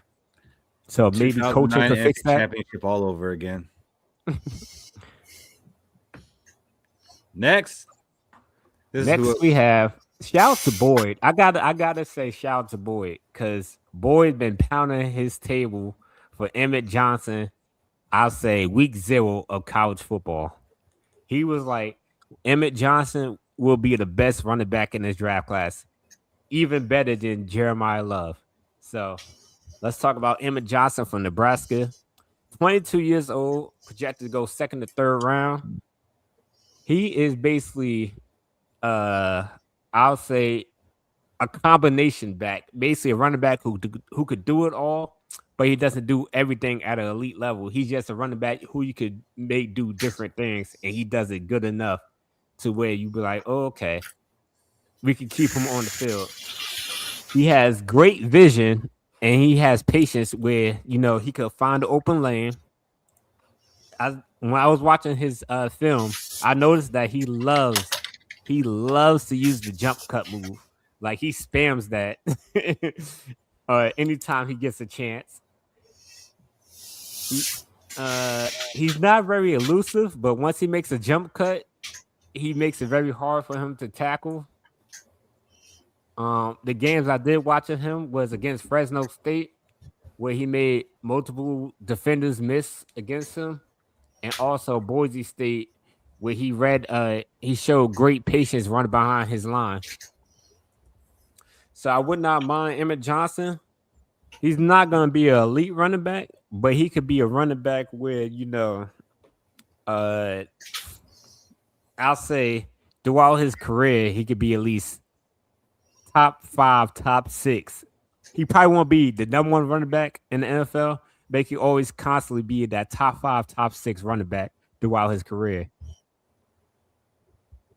One of the comps that I saw for him that really stuck out for me was Chester Taylor. And if he comes in and is a Chester Taylor type running back, that's a successful running back. Isn't that kind of Mason though? Kind of, yeah. I think he's similar to Mason. I mean, he's not a home run hitter either, really. He doesn't seem to have a second gear. Like when he gets in the open, Oh no, he don't. Yeah, he doesn't. So it's basically he does everything good. He's just like he doesn't have no elite traits. Like he's a good catcher. I'll take that back. My bad. He has a elite vision and patience. But when it comes to, being an actual running back, like, elusive power, he's just good at that. Well, I'm going to tell you right now, Shaq, that the first thing that jumped off the screen to me when I started looking at this guy was his lateral movement. Yeah. I don't know that he's just good at elusive. That dude could make a guy miss in a 2-foot hole. For real. He is so good laterally, it's crazy. Yeah, he loves that jump cut. Like, if he gets a chance, he will jump cut and then make a defender miss. Ooh, that defense is whack. Yeah, that defense was whack. So is this one. Don't worry. They're Big Ten defenses. They don't play defense in the Big Ten. The arm tackle. Yikes. But I mean, he's another one I wouldn't be mad at if we got, but if we ended up like drafting him and Mike Washington was still on the board, I'd probably be upset about it. Me too. So you like Mike Washington over Emmett? Oh, I do. It's because I feel like Emmett's not that, like, he's not gonna run you over. He's just gonna do enough to get a couple yards, find the lane, and then turn like a 5-yard carry into a 15-yard carry. But that's only because he's great at reading the lanes and reading his offensive line and blockers. So I'll say he's a smart running back. I gotta give him that credit. So he's one that's a willing blocker, but he's one of those ones that's not very good at it and needs to work on it. Yeah, I mean, my bias, my personality, my personal preference. I'm not drafting a running back to be a blocker. That's just a bonus. Yeah, but I mean, we are, even if we run the ball more, we are a pass first team. And if you're going to stay on the field, you have to be able to block. Draft like Rinaldi alluded to, that's what took Ty Chandler off the field. Yeah. No, we got elusive Kyler Murray. We don't need a running back taking on a free runner. I'm not saying he's ass. It's just a weaker part of his game that needs some developing. It's okay. It's okay to come into the league and need some developing. It's all right. You don't got to be a finished, polished product. You can't teach speed, and he ain't got it. 10 out of 10 in the combine, 4, 5, 6. I don't know, man. Shout out to Jay Viking. He also, I forgot to mention, Emmett Johnson is also from Minnesota, so he does have Minnesota ties, which would be a nice legacy player to draft. Continue, Adam Thielen, Emmett Johnson. So I don't have that personal preference of, he played for Minnesota or he's from Minnesota, so we should draft him, because I'm not from Minnesota. I don't really care where you're from. I just care if you're good or not. And he's good enough to be drafted by my Minnesota Vikings, so that's why he's on this list. Yeah, not mad at it. Not mad at it. I would definitely take him. We definitely got to pick up one of these guys that we talk about tonight. Next, we got I'll say Keith put me on to this running back from Washington. Shout out to E. He's a Washington fan. I gotta talk to E about him more, about Jonah Coleman. But we have Coleman, who's 22 years old. He is 5'8", 220. So going back to what Fish said earlier, he could be buddy with our starting quarterback Kyler Murray, because they the same height, so they could hang out, talk about what rides they can't go on at an amusement park. He's projected to go second or third round. And he is a bowling ball, basically. He may be short, but he has great center of gravity. He's a physical runner. He shows great patience. In his career, he only has one drop pass. And to you, Rinaldi, he only fumbled twice in his career. I'll say out of all the running backs we talked about, I know some of us asked, is he a great run blocker? This is the best pass blocker I have on the list, and he might be the best pass blocker in this draft class or even last draft class because he is willing to do it all also. The cons on him is he lacks decent speed. He is on the slower end, so he has average speed. So we'll probably be limited to using him on, when we're inside the red zone or when we're in the goal line. But he will power his way through. And he does have a nice set of hands on him, as you see in that pass. But don't expect no elusiveness. He's more so, once he sees the lane, he's going to run through it. He's in the same bracket as Mike Washington Jr. Yeah, I think he's a closer comp to Jordan Mason than Emmett was.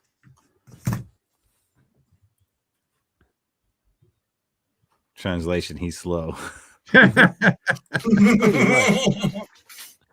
I mean,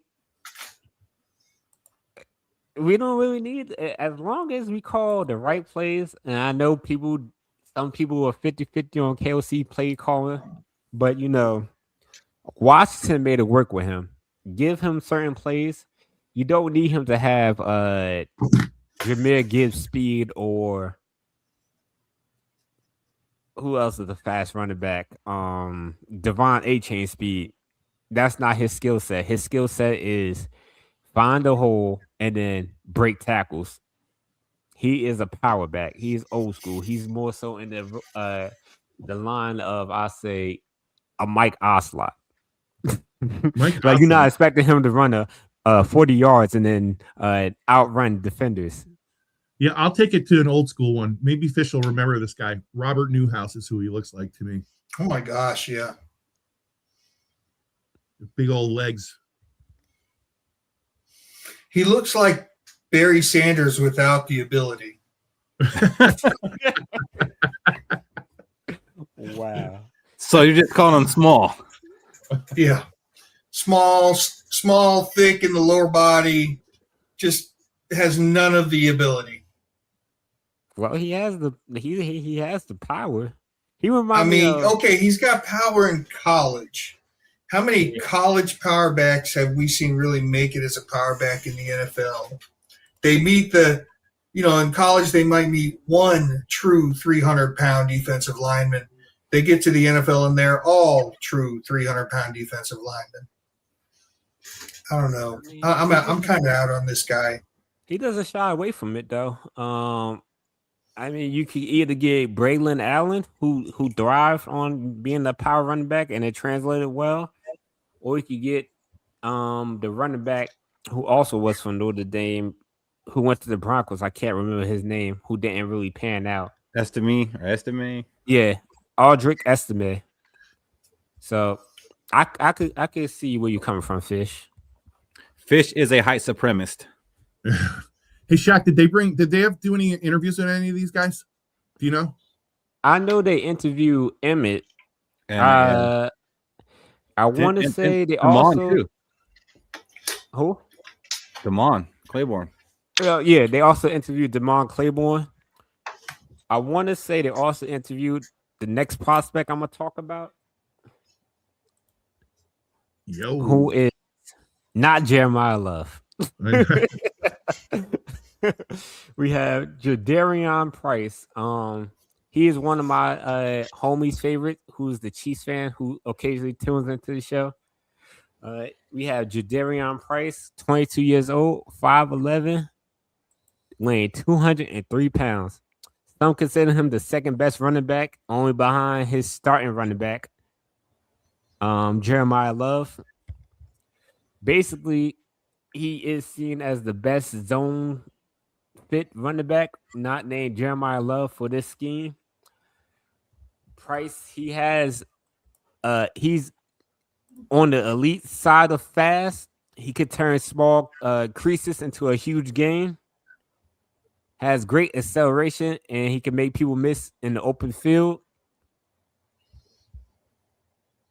He can eliminate bad pursuit angles. So, when a cornerback or safety take a bad pursuit angle, Jadarian Price is known to basically outrun that pursuit angle. He's comfortable in reading blocks and waiting for his offensive line to get what they need to be and then hitting the hole. The games I did watch of him was against Purdue and against Georgia Tech. And he's projected to go in the second or third round. You see here, he's also a kick returner. A good one, too. Yeah, so he does have 2 100-yard kick returns for a touchdown. I don't know if we really need that because we did have another Price. I don't know if they're related or not, already returning our kicks. But ain't nothing wrong with getting more kick returners. Maybe he could be like a second-round pick and be a gunner on special teams. I was just going to say that. Like, I don't think you want to take a second rounder because he's a kick returner. I do like him. I think I'd still rather have Washington, especially if we can get Washington in the third. But what's impressive to me is this guy, you're seeing all these plays he's making. He has good stats. He only averaged like 8 or 9 carries a game in college because he was behind Love. So he didn't get a lot of opportunities, but look what he did with them. I mean, he had to make them count. Like, it's like when we had Adrian Peterson and then whoever Adrian Peterson backup was. Yeah. What are you gonna do? That guy's one of the best players in our conference or the league. So you just gotta make the best of your opportunities, and he did just that. Oh, he is not doing that to USC, Shaq. Oh yes, he did. That was honestly the reason we lost against Notre Dame was that kick return for a touchdown. To me, what I do see, he does get in the open a lot, but he seems like an awfully upright runner to me. And I don't know if that translates great in the NFL. I mean, I know he's got great talent. I mean, he's going to be a second-round pick for sure. Little Robert Smith to his game? Yeah, maybe. Without the speed, though, right? I mean, he doesn't look that fast. To answer Jay's question, returns. What pick would we use on a running back? I'm hoping first. I'm hoping the top 10 picks, if I'm being honest. Let's actually be honest, because there's a reason that Jadarian Price is not on this list. Because we're being honest. Yeah. You mean Love? I mean, Love. Honest. I'm not being realistic. I'm being honest. I'm trying to win a Super Bowl. Realistically, we have 0 Super Bowls. Honesty, I'm trying to win us a Super Bowl. Honestly, we still have 0. Realistically, we have 0. Honestly, we have 0. So, and to but top what it pick off, with the Vikings? Not what pick with Shaq draft a running back? What pick do you think the Vikings will take a running back? Honestly, I'm thinking third round. One of the third round picks we have. I feel like the first 2 is going to probably be defense. Can I answer that question? Go for it, Fish. Okay. Not what Michael Fish wants them to draft. What I think the Vikings will draft a running back. Which spot? None of them. UDFA. Which makes sense because we did bring back Aaron Jones and we have Jordan Mason. I think is Jordan Mason on? Is this his last year? Yep. Mm-hmm. Wow. And we got Xavier Scott, and we're kind of excited about some of these running backs. Mike Washington would look damn good in purple and gold. I loved him, man. I personally think Emmett Johnson would be beautiful with Jordan Mason. But we have to draft the He runner. would be. For me, I'll take Damone Clark because I said Damone Clark. Damone Claiborne because it's not going to cost us a high pick, and we could basically re-sign Price, not Price. We could basically re-sign Mason and have Mason and Claiborne be our 1-2 punch. It won't be like having Adrian Peterson, but it could be like having Jahmyr Gibbs and David Montgomery. What's up, D Woods? Yo, what's good? So, to top it off, I feel like this is the draft order for those running backs I named. According to the scheme fit that KOC runs, it would be Jadarian Price, Jonah Coleman, Damon Claiborne, Emmett Johnson, and Mike Washington Jr. This is not the rounds I think they will go in, but this is the preference I think the Vikings will have it. So I went ahead and put a link in the chat if anybody wants to come on and give their draft thoughts before we get out of here. Let's see. Tommy says Washington, Love, Price, McGowan, and Johnson. That's his order. I need to have a episode with Tommy for him to explain to me why he had Washington over Love. Yeah, I'm big on Washington, but if they're both sitting there, I'm not even considering Washington at 18. I'm snatching Love within the first 5 seconds if he's there. Yes, and Robbie. on the clock is Minnesota, and the pick is in. Very un-Viking like. We discussed our new QBs, and this is not the final nail. This is just a better quarterback room than last year. JJ McCarthy, 2027. Write it down. Write that It's down. not going away, Robbie. It's not going away. You know who won't be a Viking quarterback this year? Sam Darnold. Yeah, he won't. Unfortunately, he won a Super Bowl. But also, Mac Jones won't. Mac Thank Jones God. will not be a Minnesota Viking. Neither will It's Tyson. always next year, Robbie, when he's a free agent, like he should be. Let's go on and bring on a guest. What's up, Norris? No. Hey, Norris. Hey, fellas, how's it going? You know, same old. Hey, same Norris, old. I just want to. The reason I have that is we found out right before the show that a very good friend of ours, collectively as a group, passed away earlier this week. Well, So Chuck Norris. you're not talking about Chuck Norris. You're talking about somebody you truly know, right? Mm-hmm. Yes. Oh, well, I'm sorry about that, guys. But you know what, Norris? You're right. Condolences to Chuck Norris as well. Passed Chuck away Norris. today. Yeah. But we're gonna try to get past the sad stuff and finish the show strong. What do you want to come on here and talk about, Norris? Whatever you guys want to talk about. I want to hear from you. Do you have any thoughts on this draft since we're kind of starting the draft talk? Well, I just came in. I came in a little bit late, and I love Mike Washington Jr. I love Jadarian Price. The way I look at things, I mean, okay, I'm a Notre Dame guy, and Jeremiah Love is great, but he even said it himself. His greatest moment in his mind is jumping over people. You do that in the NFL, you're going to get hurt. Yes, he's fast. Over Madden. Yeah, And then get hurt. This ain't Madden, right? So, and believe it or not, the way I see Jadarian Price, and yeah, I looked it up. I heard all of it. It's not Jadarian, it's Jadarian.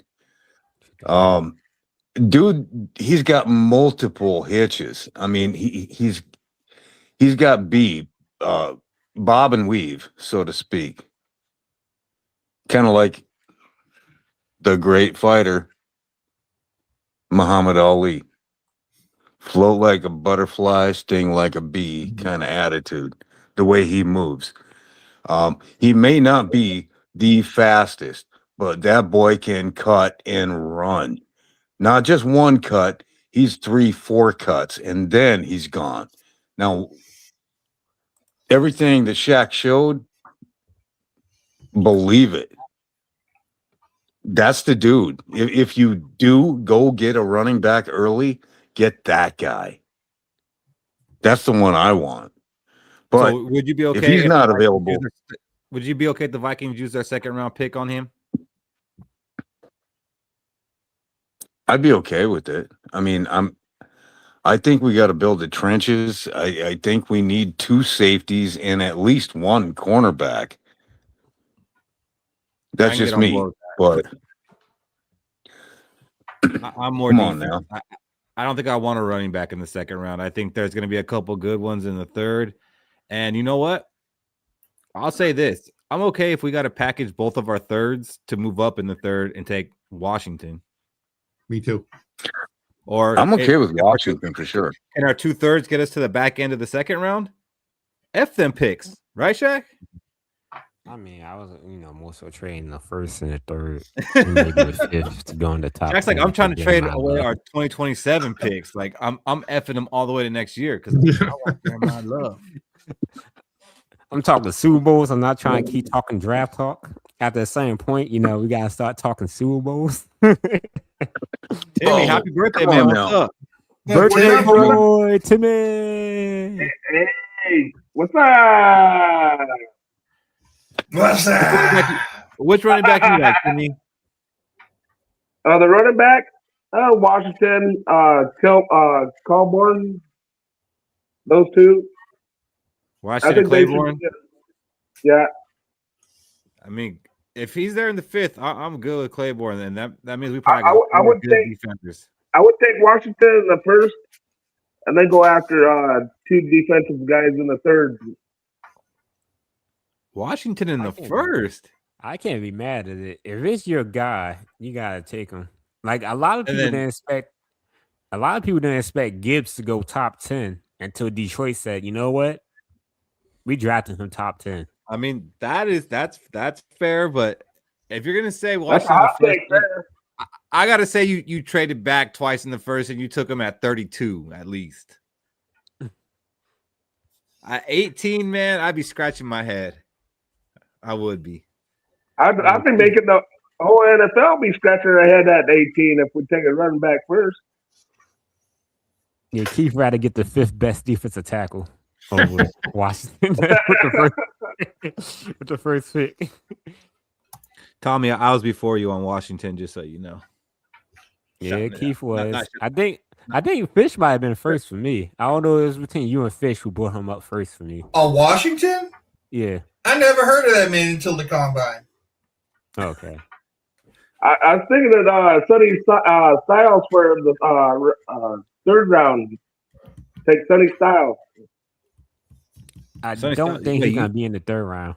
You might need to take Sonny Styles in the 1st round and then talk about Washington in the 3rd. Bringing up Sonny Styles, though, I did forget. Jonah Coleman did block Sonny Styles and put him on his ass. So there's a highlight of that. If you want to see how good of a blocker Jonah Coleman is. Rinaldi's like, I'm in. That's my boy. But Sonny does have a brother that's in the draft too. So. Yeah, safety. I'll throw one more name out there for you guys to keep your eye on. He wasn't part of this list, but let's just say I bet you Tommy never heard of him. I bet you he hasn't. We get into that late 5th or 6th round and we haven't picked a running back. There is an angry runner, David. This guy runs like he hates the world. He's University of Kentucky, Seth McGowan. This kid. You're local, so you probably see him all the time. I have never seen him before. I started paying attention a couple of weeks ago. You gotta go with the skit. Fish, you can't jump out mid skit. Nah, I'll tell you what. All you got to do is watch his highlight reel. Watch how angry he is, David. He hates the world when he runs that ball. McGowan.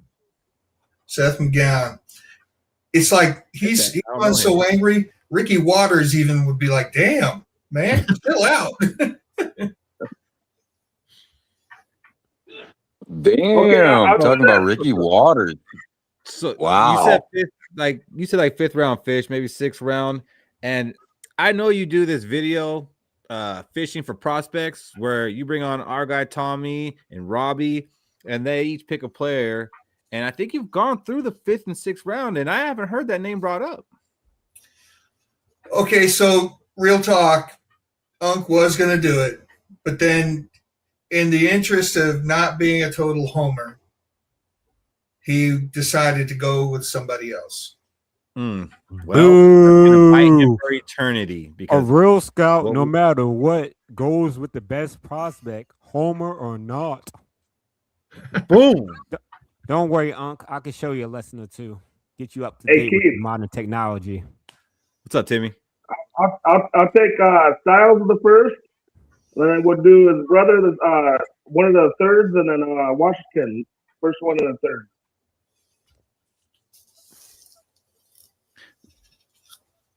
You said you're gonna take Sonny Styles' brother too? Yeah. What round was that? Because he's a safety. Third. He's a safety, but we might be able to get him after this. In the first.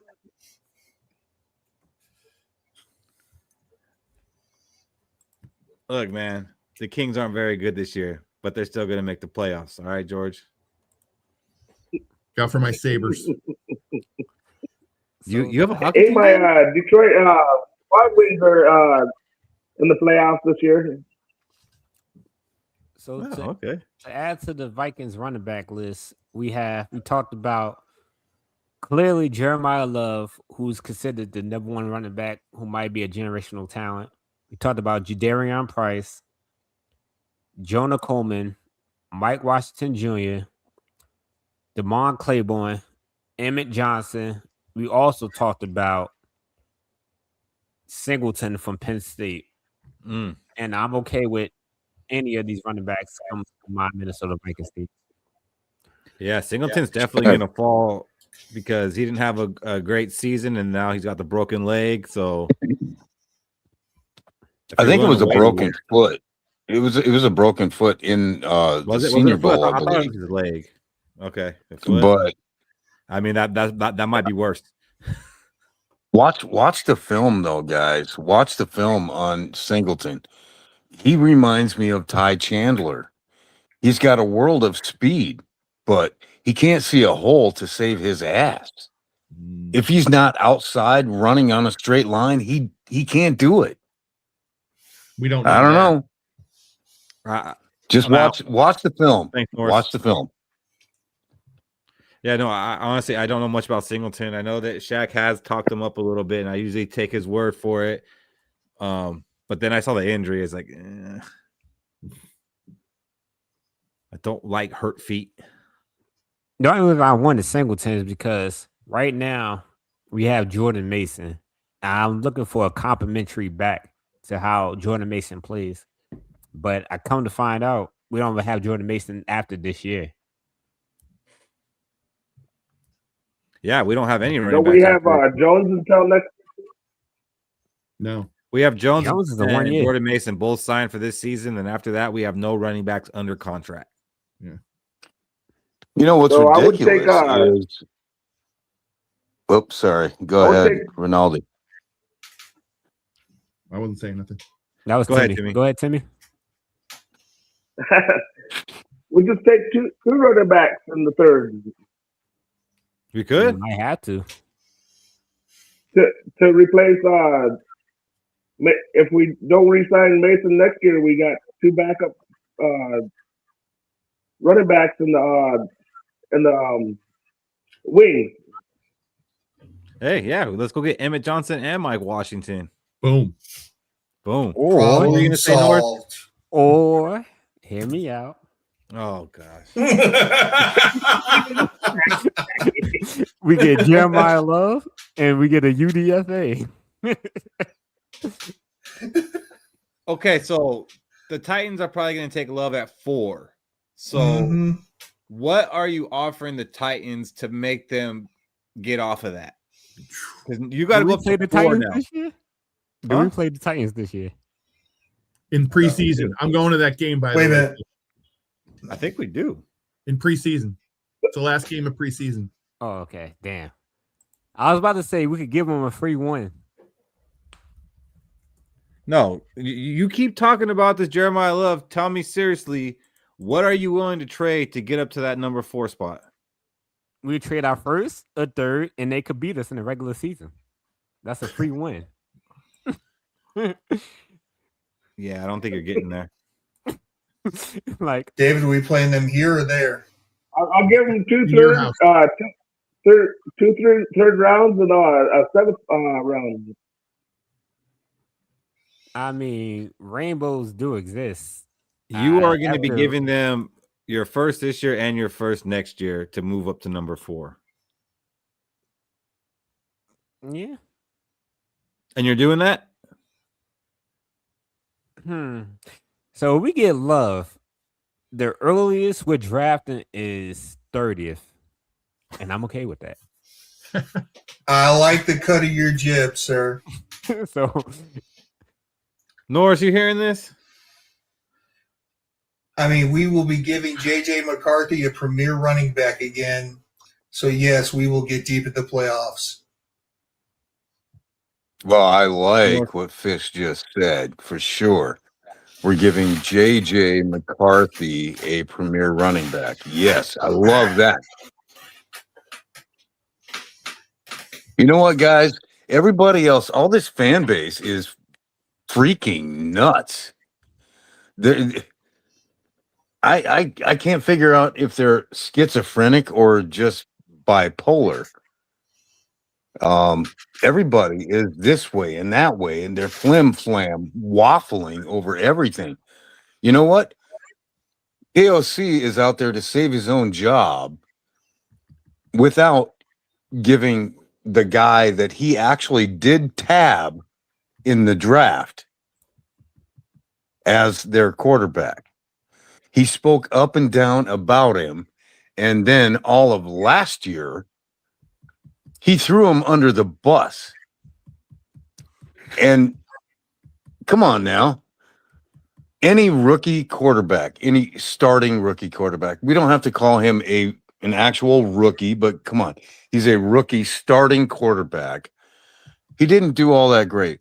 Well, what rookie starting quarterback actually does? Come on now. that's fair points. You got to They would grow compare into this. Josh Allen. Yeah. Keith, can you bring It up took Unk's Josh question Allen real quick? 3 years. Bring up what question? Unk's comment real quick about giving up a first in next year's best quarterback draft generation? Caleb Williams, Jaden Daniels, Michael Penix Jr., Drake May, Bo Nix, JJ McCarthy. At the end of the day, there could be so many quarterbacks in next year's draft, but if we don't have a top 5 pick next year, it doesn't matter how good the number 1 pick is, how good the number 2 pick is next year. You know why? Because we not sniffing that shit.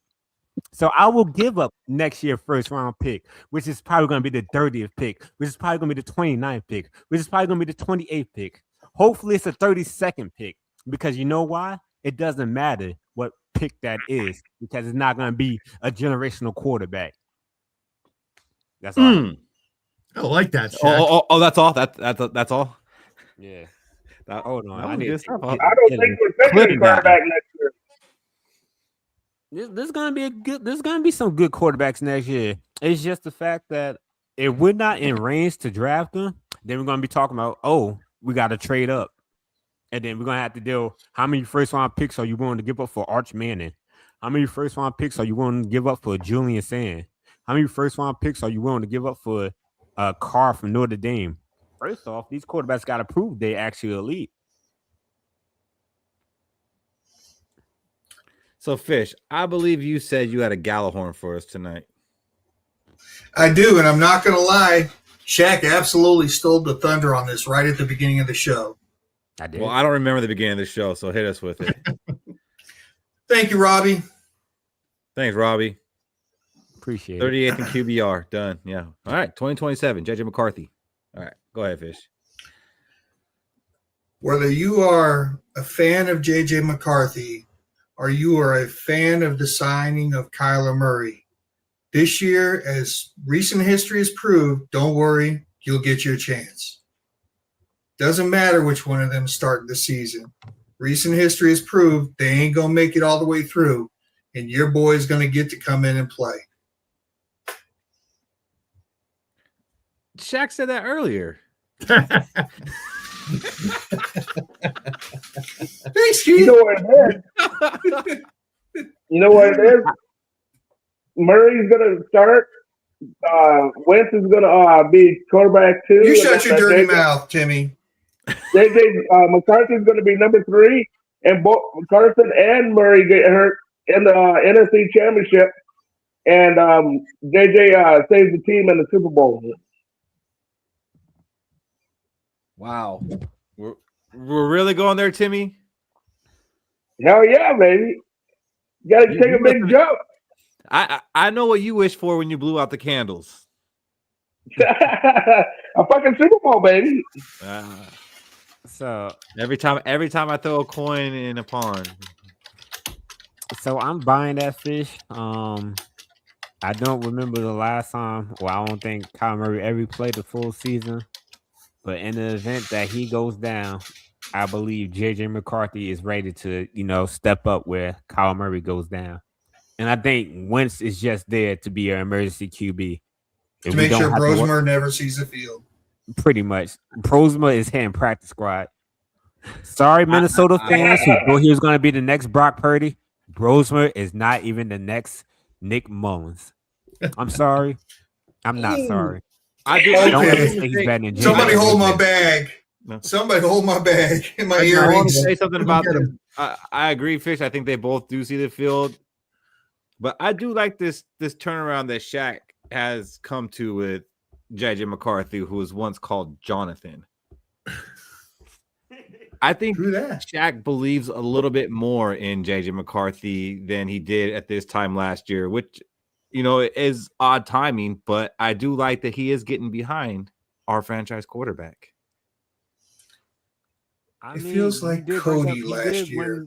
He did win 5 games towards the end of the season, and he did look way, way, way much better than his first couple starts towards the end of the season. And you got to give him credit. He did look good against the Lions defense, who I'll admit is a pretty good defense, where he showed that he could read defenders. And, he could have had more touchdown passes if Addison caught that touchdown pass and Justin Jefferson caught a couple more touchdown passes. So we just got to sit, relax on the JJ McCarthy head. He has a 5-year contract. We have 5 years. Well, I'll take that back. We have 3 more years to decide if we want to keep him. 2, if we want to decide if he deserves a 5th-year contract. So relax and just let JJ develop, because there is no alternative between now and 2027. There is no quarterbacks in free agency who I'd rather have right now on this team than JJ McCarthy. So everybody who wants to cut JJ McCarthy right now, you could just not watch the season. Go back to watching SEC football. Stop the JJ hate. You know what, Shaq? You know what I think is funny about this whole argument? And I just want a Super Bowl. I really don't care who it is so long as we get a Super Bowl.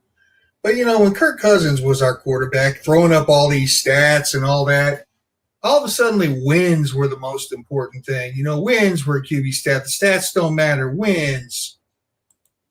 JJ McCarthy last year didn't have the stats, but where'd he go? 6-4? Yep. He won. And now all of a sudden his stats suck. J.J. McCarthy for president, 2028. I think J.J. McCarthy gets a franchise tag in 2027. I think he's still on the contract for 2027. Yeah, it'd be 2028. Yeah. But you know what I'm saying. Yeah. Yeah, we know You what you're saying. guys are getting me stoked on McCarthy again. I was kind of out on him. Like, I don't think he's gonna make it, but you're getting me excited about him again. I think this adversity is the kind of thing that he rises up against, and I think that's why they're doing it. It's a weird ass way. I've never seen anybody do it like this before, ever. Hey Tommy, when's the last It's the time brilliance SEC of our head coach KOC. Where you at, Zoe? Where you at, Zoe? Hey Tommy, when the last time the SEC won a national championship game? I just look at it like this, David. If J.J. McCarthy can't beat out a bottom feeder like Kyler Murray for the starting quarterback position, then I guess I won't have any hope for him after this season. AZ, bro, isn't there a lot of Viking fans in Arizona? I mean, I believe a lot of Minnesota people kind of flock to Arizona. Isn't it like a fan from Let's Go who's from Arizona? Yeah, she moved. The Rams and the Vikings game when we played in Arizona, we had more Vikings fans than Rams. Yeah. I was stationed in Arizona for years. They're called snowbirds. They all come down to Arizona from Minnesota. It's all over the place, all over the state. Were you in the Navy, Norse? Navy? I know it's a joke.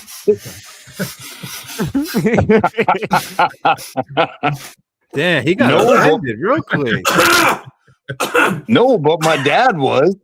My dad was Navy. I was there. David, you got me so bad.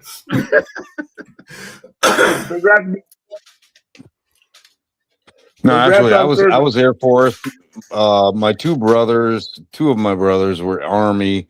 My uncle was Marines. So I figured, shit, what's left? I'll try the Air Force. That's what happened. Yeah. Thanks for your service, bro. Appreciate it. So is Area 51 real? Oh yeah, for sure.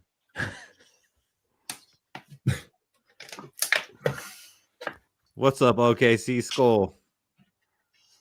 Let me see.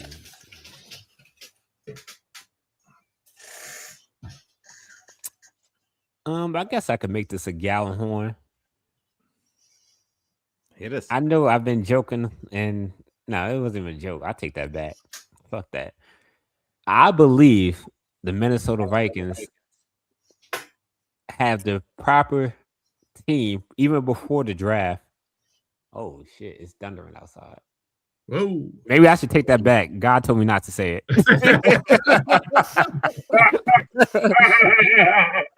But nah, seriously, I feel like we have the proper team to be the number one seed in the NFC. And we're not that far away.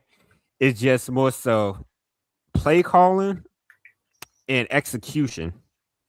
Those two things is what really held last year's team for even making the playoffs.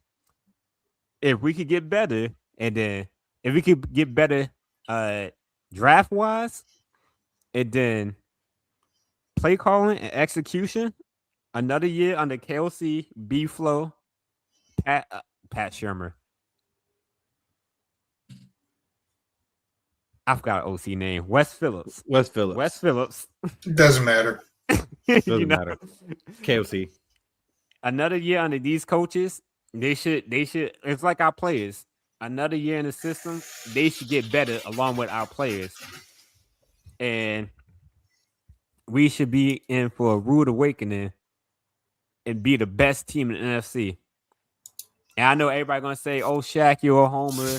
We don't have no quarterback on the roster. JJ McCarthy's still on the team." But guess what? We did more with less.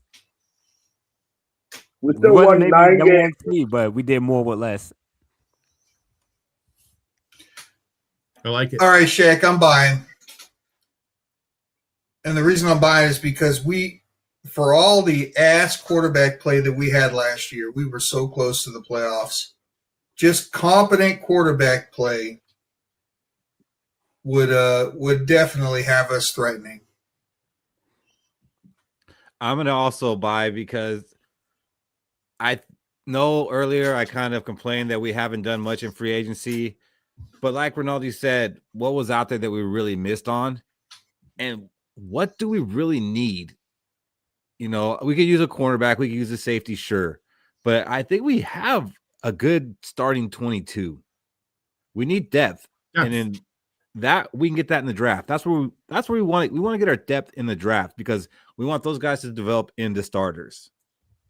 So I do think we have a roster that can go on a run. And as much as I want JJ McCarthy to be our starter, I do feel like Kyle Murray does give us a better chance this year. I am in on Kyle Murray this year. I don't know if I've made that clear or not. I just don't want Kyler Murray being our quarterback to be the end of JJ McCarthy. I don't want to give up on him yet. So I am in on Kyler Murray. I do think he adds another win or two to our season this year. I do think we could go and make a playoff run. I'm not even going to say the S word. I'm just not. I think we can go make a playoff run with this roster. And I don't think the number one seed is out of the picture for the Vikings this year based on the roster we have, based on having Kyler Murray, based on the schedule that we're playing. Yeah, I'm buying it. Nice. I will say to add to that, one of my favorite rappers, his name is Benny the Butcher from Buffalo, New York. He made a great point saying losses taught me more than my wins did. Because imagine we won a lot more of those games last year than we did. We will be kind of delusional in the fact that, oh yeah, if this happened, we could have won the Super Bowl. So it's a good thing we kind of lost so we could look at all those losses we had last year and improve on it this year. Because there's a lot of teams who won last year who's probably thinking, deep playoff run Super Bowl. And they really didn't learn from the wins as much as we could have learned from our losses. I love it. I love it. I buy that. I got a Gjallarhorn. Let's hear it. So I always think it's kind of bullshit when people like use evidence of history repeating itself. So it's going to happen now, but I'm going to do it anyway. And I was with you, and now you lost me. I hate it too. I hate it too. I'm going to do it anyway because we're not comfortable as a football team until we don't have a quarterback, a clear-cut quarterback. That is what the Vikings have been their entire history, except for when we had Fran Tarkenton, maybe Culpepper for a year or two. And this is the kind of season that we're going into. It feels like 98, 2017, where when you have three quarterbacks, you don't have one. And we kind of have that right now. And I will say that going into this season with a third place schedule, piggybacking off of what Shaq just said about you learn more from losing than you do winning, I do think that there is a distinct possibility that this could be that kind of pop-up year. As much as I hate pop-up years, and I hate saying history repeats itself, it's got a good chance of repeating itself, man. It's just third place schedule every other year, get in the playoffs, do a deep run, and we're back in the same fucking situation we've been in. We got to break that curse. Say again? We got to break that curse. Well, I don't see it happening this year. We don't have a franchise quarterback. Yeah. That ain't happening this year. So you're saying it goes Randall Cunningham, Brett Favre, Case Keenum, Kyler Murray. Why not? Why not? And it really went. It really went. Cunningham was the backup. Was Brad Johnson, right? Like, yeah. Who thought Brad Johnson was a good quarterback at that point? It was like okay. It was like a okay. Dude, we traded Brad Johnson for a first round draft pick after that season. That's crazy. That's how we ended up. Tampa Bay and won the Super Bowl. He did. Yeah. Just like Trent Dilfer. But like that's how we ended up getting Dante Culpepper after we just won 15 games. All right. Exactly. And that could happen again. You don't know. I hate the bullshit. I'm going with that as a Gjallarhorn. That's my Gjallarhorn. I like it. And like I've always said, like when we win a Super Bowl, it's not going to be a super sexy season where we think it's going to happen. It's going to be this weird season. Maybe we back into the playoffs. We have no hope. We're down on our luck, and then they just win it from a wild card spot. Yeah. Why are you rolling your eyes over there, Fish? We got a first-round pick from that draft and got Dante Culpepper. Mm-hmm. And they got a Super Bowl win. No, they didn't. No, they didn't. The trade was with Washington. Washington. It was a Washington trade. Oh, okay. I thought it was Tampa. My bad. No. I thought that was with Tampa. I thought. No, it was to Washington. Brad Maximus Johnson. Continue with what Keith said. At the end of the day, a Super Bowl win is the Super Bowl win. I don't care if it's the worst Super Bowl in NFL history and we win by 3 points. It's a 0-0 game, and then the last second it comes down to a field goal. I think David been to a game like that. I don't care if we win 3-0. I'll take that Super Bowl ring. And nobody can say I'm surprised I've never been to a game where we lost 3-0. I've seen us lose 9. Does that exist? I've seen us lose 9-6. Yikes! That was in San Francisco. Yeah, 9-6. Probably just about as bad as that 3-0 game. That was terrible. Who was our quarterback that game? What game? When we lost 9-6. That was Cousins. It might have been Tavares. It's probably Man, him you or seen Gus. him more than once.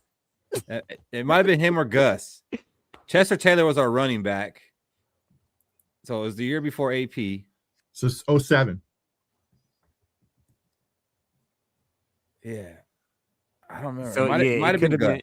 It could have been That Tavares was or Gus. Ponder. Now we got Ponder way after. Okay, Yeah, 11. tonight playing the role of Cody will be Timmy. He's done it twice. Yeah, it wasn't Sam Bradford either. Yeah. Don't die, Timmy. Try not to.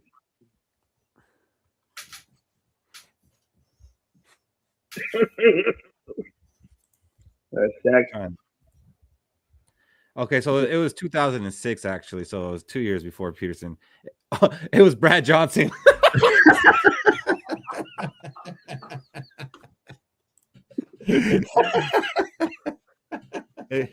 That is so awesome. It was Brad Life is like a Johnson circle. Brad Johnson against Alex Smith. Wow. Brad Johnson was 21 for 31, 136 yards and an interception. Jesse Taylor ran for 96 yards on 26 carries. And what I remember about that game is Chester Taylor actually caught a little pass for Brad Johnson over the middle, and he housed that thing, and that was the only touchdown of the game. But the refs did their thing and took it away. Ugh.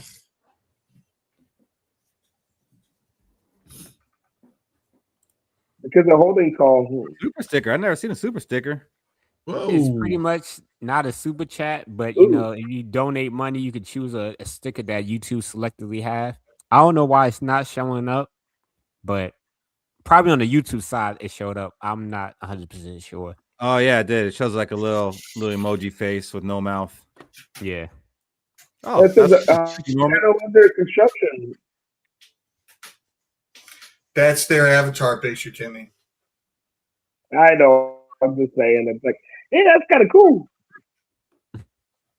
Yeah, Frank Gore was the running back for the Niners in that game. Wow. He averaged 2 yards a carry. Hey, Heads up. Don't go to no games with Keith. He just Wait, somehow why? makes the games so bad. I've seen a lot of wins, Shaq. I didn't say wins. I said You ain't brought bad one up games. in a minute. I don't know about that. What's the best game you went to? The best win? Against the Chargers? That 12-7 win. No, I've been to a lot of Charger games. I mean, my very first game was the Vikings and Rams. We won 31-17. Terry Allen had 3 touchdowns. That was a great game. What was that game? Another one was against the Chargers. What was that year? Like we whooped them. Oh, you killed it. Linval Joseph had the touchdown. It wasn't Linval. That was Iafetti. Oh, Affetti. Dembo. Yeah, he had one. That was 39-10. So I mean, that was a good one. So my record is 5-10. No, 5-9.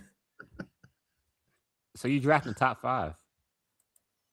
I don't know. Yeah. You're 0-1, so you got the first pick.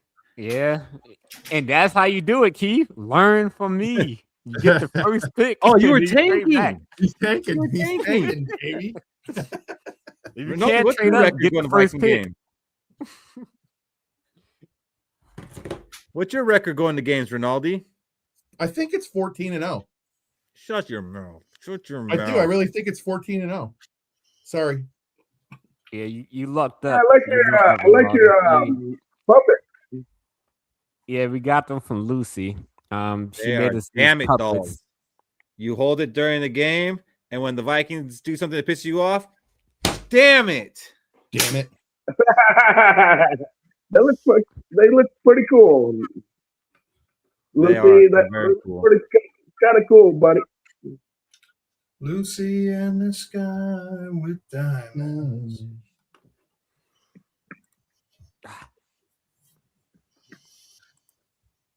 How's your butt, right. Dave? So, Norris, are you still with us? It's on mute. Yeah, he might have walked away, though. I'm here. Okay, so I am going to go ahead and wrap this show up. But before I do, we like to do some predictions. So you and Timmy are welcome to join us. I'll come to you guys last so you can kind of think about it a little bit. And I'm going to put Fish on the spot first. So let's go ahead and make some purple prophecies. What do you got, Michael Fish? J.J. McCarthy will have a start in the NFL by week 8. Oh, I love that. I love it. That's close to my take. What do you got, Shaq? Is Robbie still with us? I think so. JJ McCarthy will have more passing yards and touchdowns than Mac Jones next season. Oh, Battle of the backups. Yeah, that's a good boy. one. That's actually hot. Yeah, that is hot. I'll clip that so you can send it to him. Stop the cap. People get so mad when if you have something positive to say about JJ McCarthy, they get so mad. I know. It's more so he probably a Cardinals. Well, he liked Kyle Murray, so he He didn't is want Kyle Kyler Murray Murray. to. Yeah, I didn't say Kyle Murray's not going to finish the season. I just said there might be a couple games that JJ McCarthy plays. Let's get through this first. All right. I'm going to get this one out of the way before anyone ever snipes it. The Minnesota Vikings will draft Mike Washington Jr. You sniped mine. Really? Timmy, what do you got? I got Styles in the first round. Vikings are going to take Styles in the first round? Yep. All right. Norris, what do you got for us? What are we talking? Draft? Anything. Just make a prediction. Like Viking related prediction.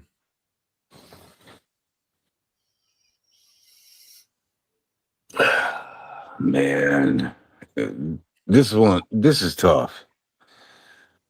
What I want versus what I think is not cool.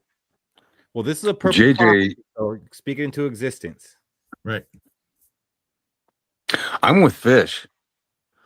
I think JJ not only deserves the time, but he deserves the chance. He deserves the honesty, the honest shot at getting the number one. And by them signing Murray, I don't think Toddler Murray actually got. He didn't sign on to be number 2 or even in a competition. He signed on knowing that Kevin O'Connell gave him the nod, and I don't like that. I don't like it. So I don't really have I don't have anything good to say about that. There's nothing good to say about that, but we had some pro JJ McCarthy predictions right now, and someone wants to put a little water on that. Uh-oh. What up, Robbie? Hello, young guys. I came in at a great time. Predictions. Good grief. My predictions. Let's see.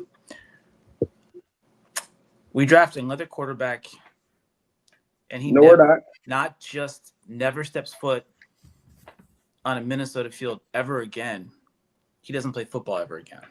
He's done. Oh, come on. Done. Come on, man. I thought you were going to Now, have a good one. As we've all discussed this already, he has no draft value. Like, we can't get anything for him. There's no trade value. None. He has none. So we're either stuck with him with what he contributes to the team, which is nothing, or we cut him. That's the bottom line. So we draft another quarterback, and we relegate Mr. McCarthy to the field. Enjoy your $9 million or $8 million you got. That's a lot of money. That's a lot of money for a 22-year-old kid. 9 or 8? Are you serious? That's a lot of money. Have fun. His days as a Viking are over. It is. It's done. So you agree that he's gonna have more passing yards than Matt Jones this season? Probably. Shaq, you were looking for something there that I'm not going to give you. Oh no, you gave me what I wanted. Yeah, you agreed. You gave me what I wanted. That's not what you wanted. You know better than that. Well, I mean, you came on here. He got you out of your slumber. Oh, I was busy. Wasn't really doing much. Wasn't doing much. But he's done. He's over. And name of the game. I win. All right, Rinaldi. All right, I'm going to go with Grenard stays on the team, has and ends up with 14 sacks, makes all pro. Goddamn. And leaves after the year. I mean, gets a big bag. You just had to keep going. Okay, Cody. he started the campfire. He's like, it's not hot enough. Let me throw some gasoline on this. Oh man, we're like, what the heck? Hey guys, how you doing? How you guys doing? Blink twice if you're in danger. That was more than twice. That was more than twice. He's good. What you got for us, Nick? I literally just got home from everything today. I did a lot of shit today, and I just got home. So I'm new right now. What are we all talking about? You can guess. What are we talking about? Prediction. You can guess. We're doing predictions, but we basically talking predictions. Okay. You got one? Well, I just want to say got one. I just want to say hello, and I wanted to show you guys something really cool. Oh, can I show you guys something really cool really quick? I want to see something really cool really quick. Okay. Keep your clothes on. Oh, Rinaldi, thank you. I didn't even think about that. Thank you, Norris. Thanks, Norris. I agree, Norris. So my grandma passed away a couple weeks ago. Sorry, buddy. No, I'm not thinking. That's not what I'm trying to do. But I just wanted to show you guys what she did. She made this. Oh, very cool. That's pretty cool, Nick. Yeah, she was pretty cool. But anyways, I just wanted to say, I hope JJ McCarthy enjoys whatever the next team he plays for is going to be. Oh, It could man, be the Jets. Says the Michigan fan.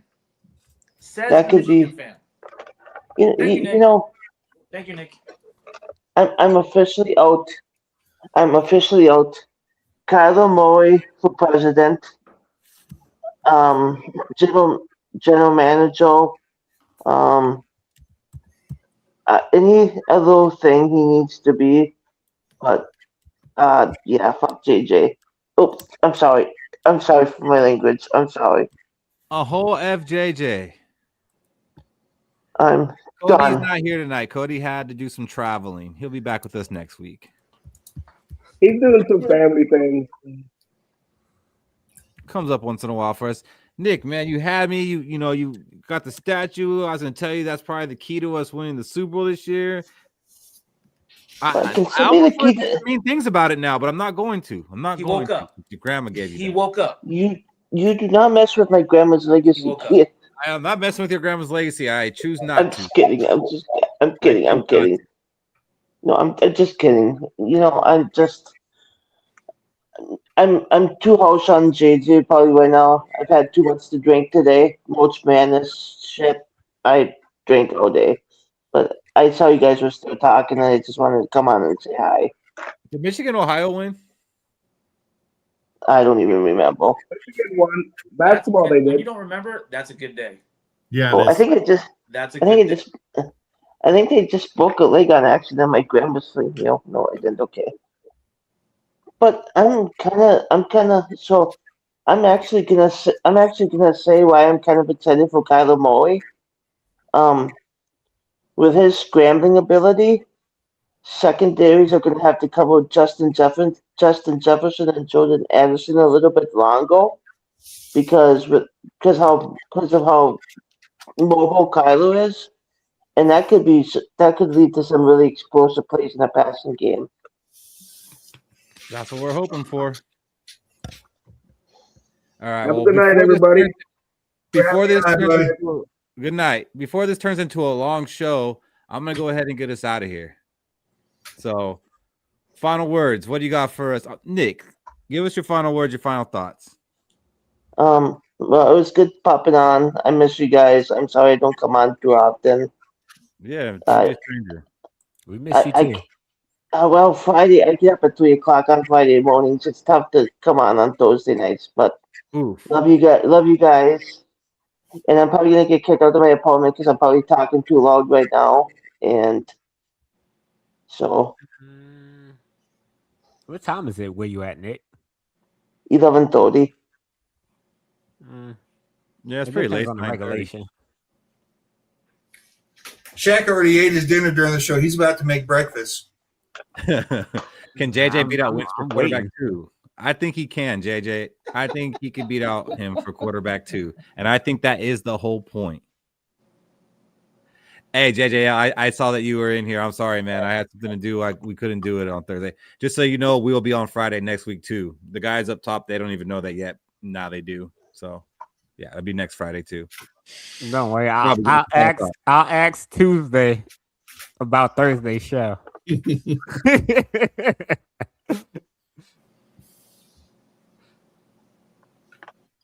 Got any final thoughts, Robbie? Yeah, guys, a really good app for psychological type illnesses. BetterHelp.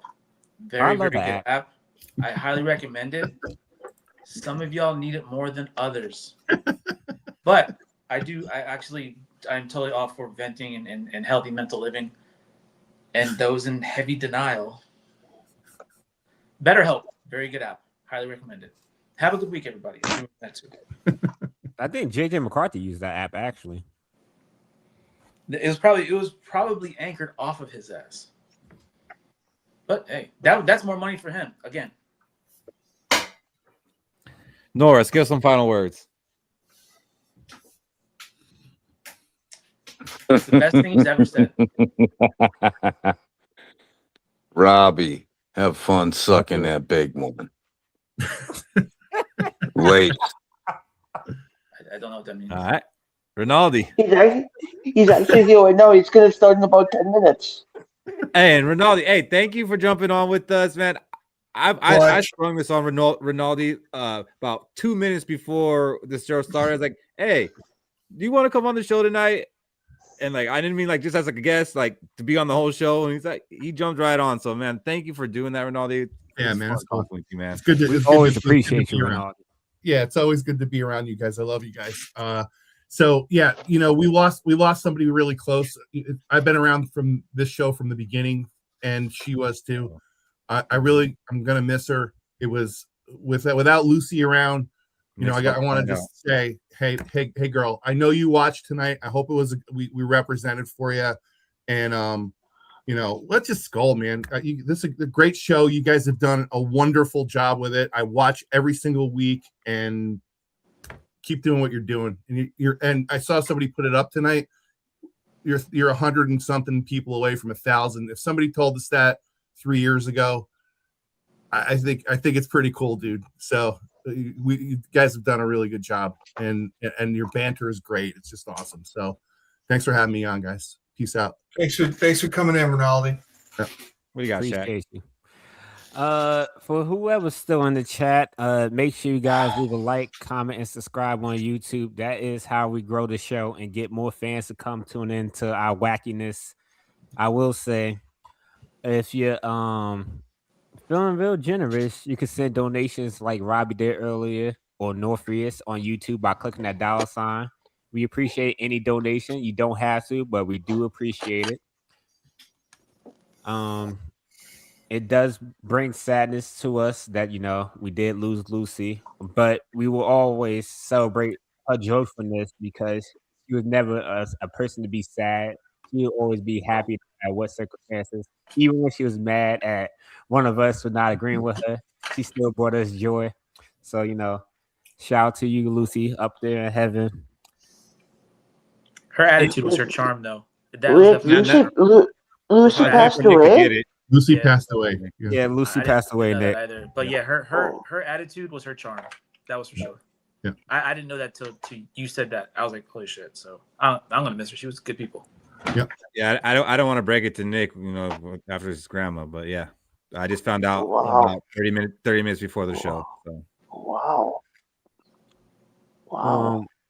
Draft wise, we talked running backs this episode. You could rewind and watch the running backs we talked about.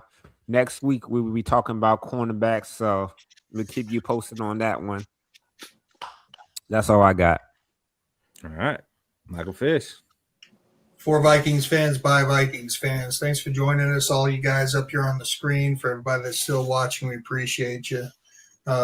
Arizona Bro 95 made a comment that this is the first time he's watched our podcast and he enjoyed our energy and whatnot. But you ain't seen shit yet.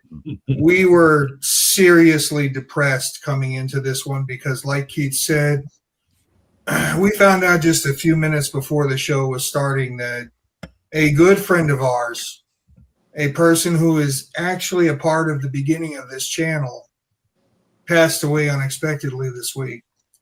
Rest in peace, Lucy. I never agreed with you about anything outside of football. I know that, but I love you, and I'm going to miss you. She was young. Here. Yes, Lucy, we will miss you, and I'm just glad I'm not like these guys, and I never made you mad, and we never had any kind of arguments because I wouldn't want to be on your bad side. R.I.P. Lucy. Yeah, we definitely had our tiffs, but that's why we've been showing the dolls all night because Lucy did send us all a doll. Rinaldi had one too, but his dog got to it. But she's the one who sent us this, so it means a little bit more when I see it every day in my house. It'll mean a little bit more. Like Shaq said, next week we'll be talking about cornerbacks and everything else Vikings that happens this week. I'm sure we'll be talking more about JJ McCarthy. Robbie, if you want to join us next week. Again, the show will be on Friday. So we will see you guys on Friday. Rest in peace, Lucy. Let's Skol. Let's go. Let's go. Let's go! For Vikings fans, Minnesota Vikings.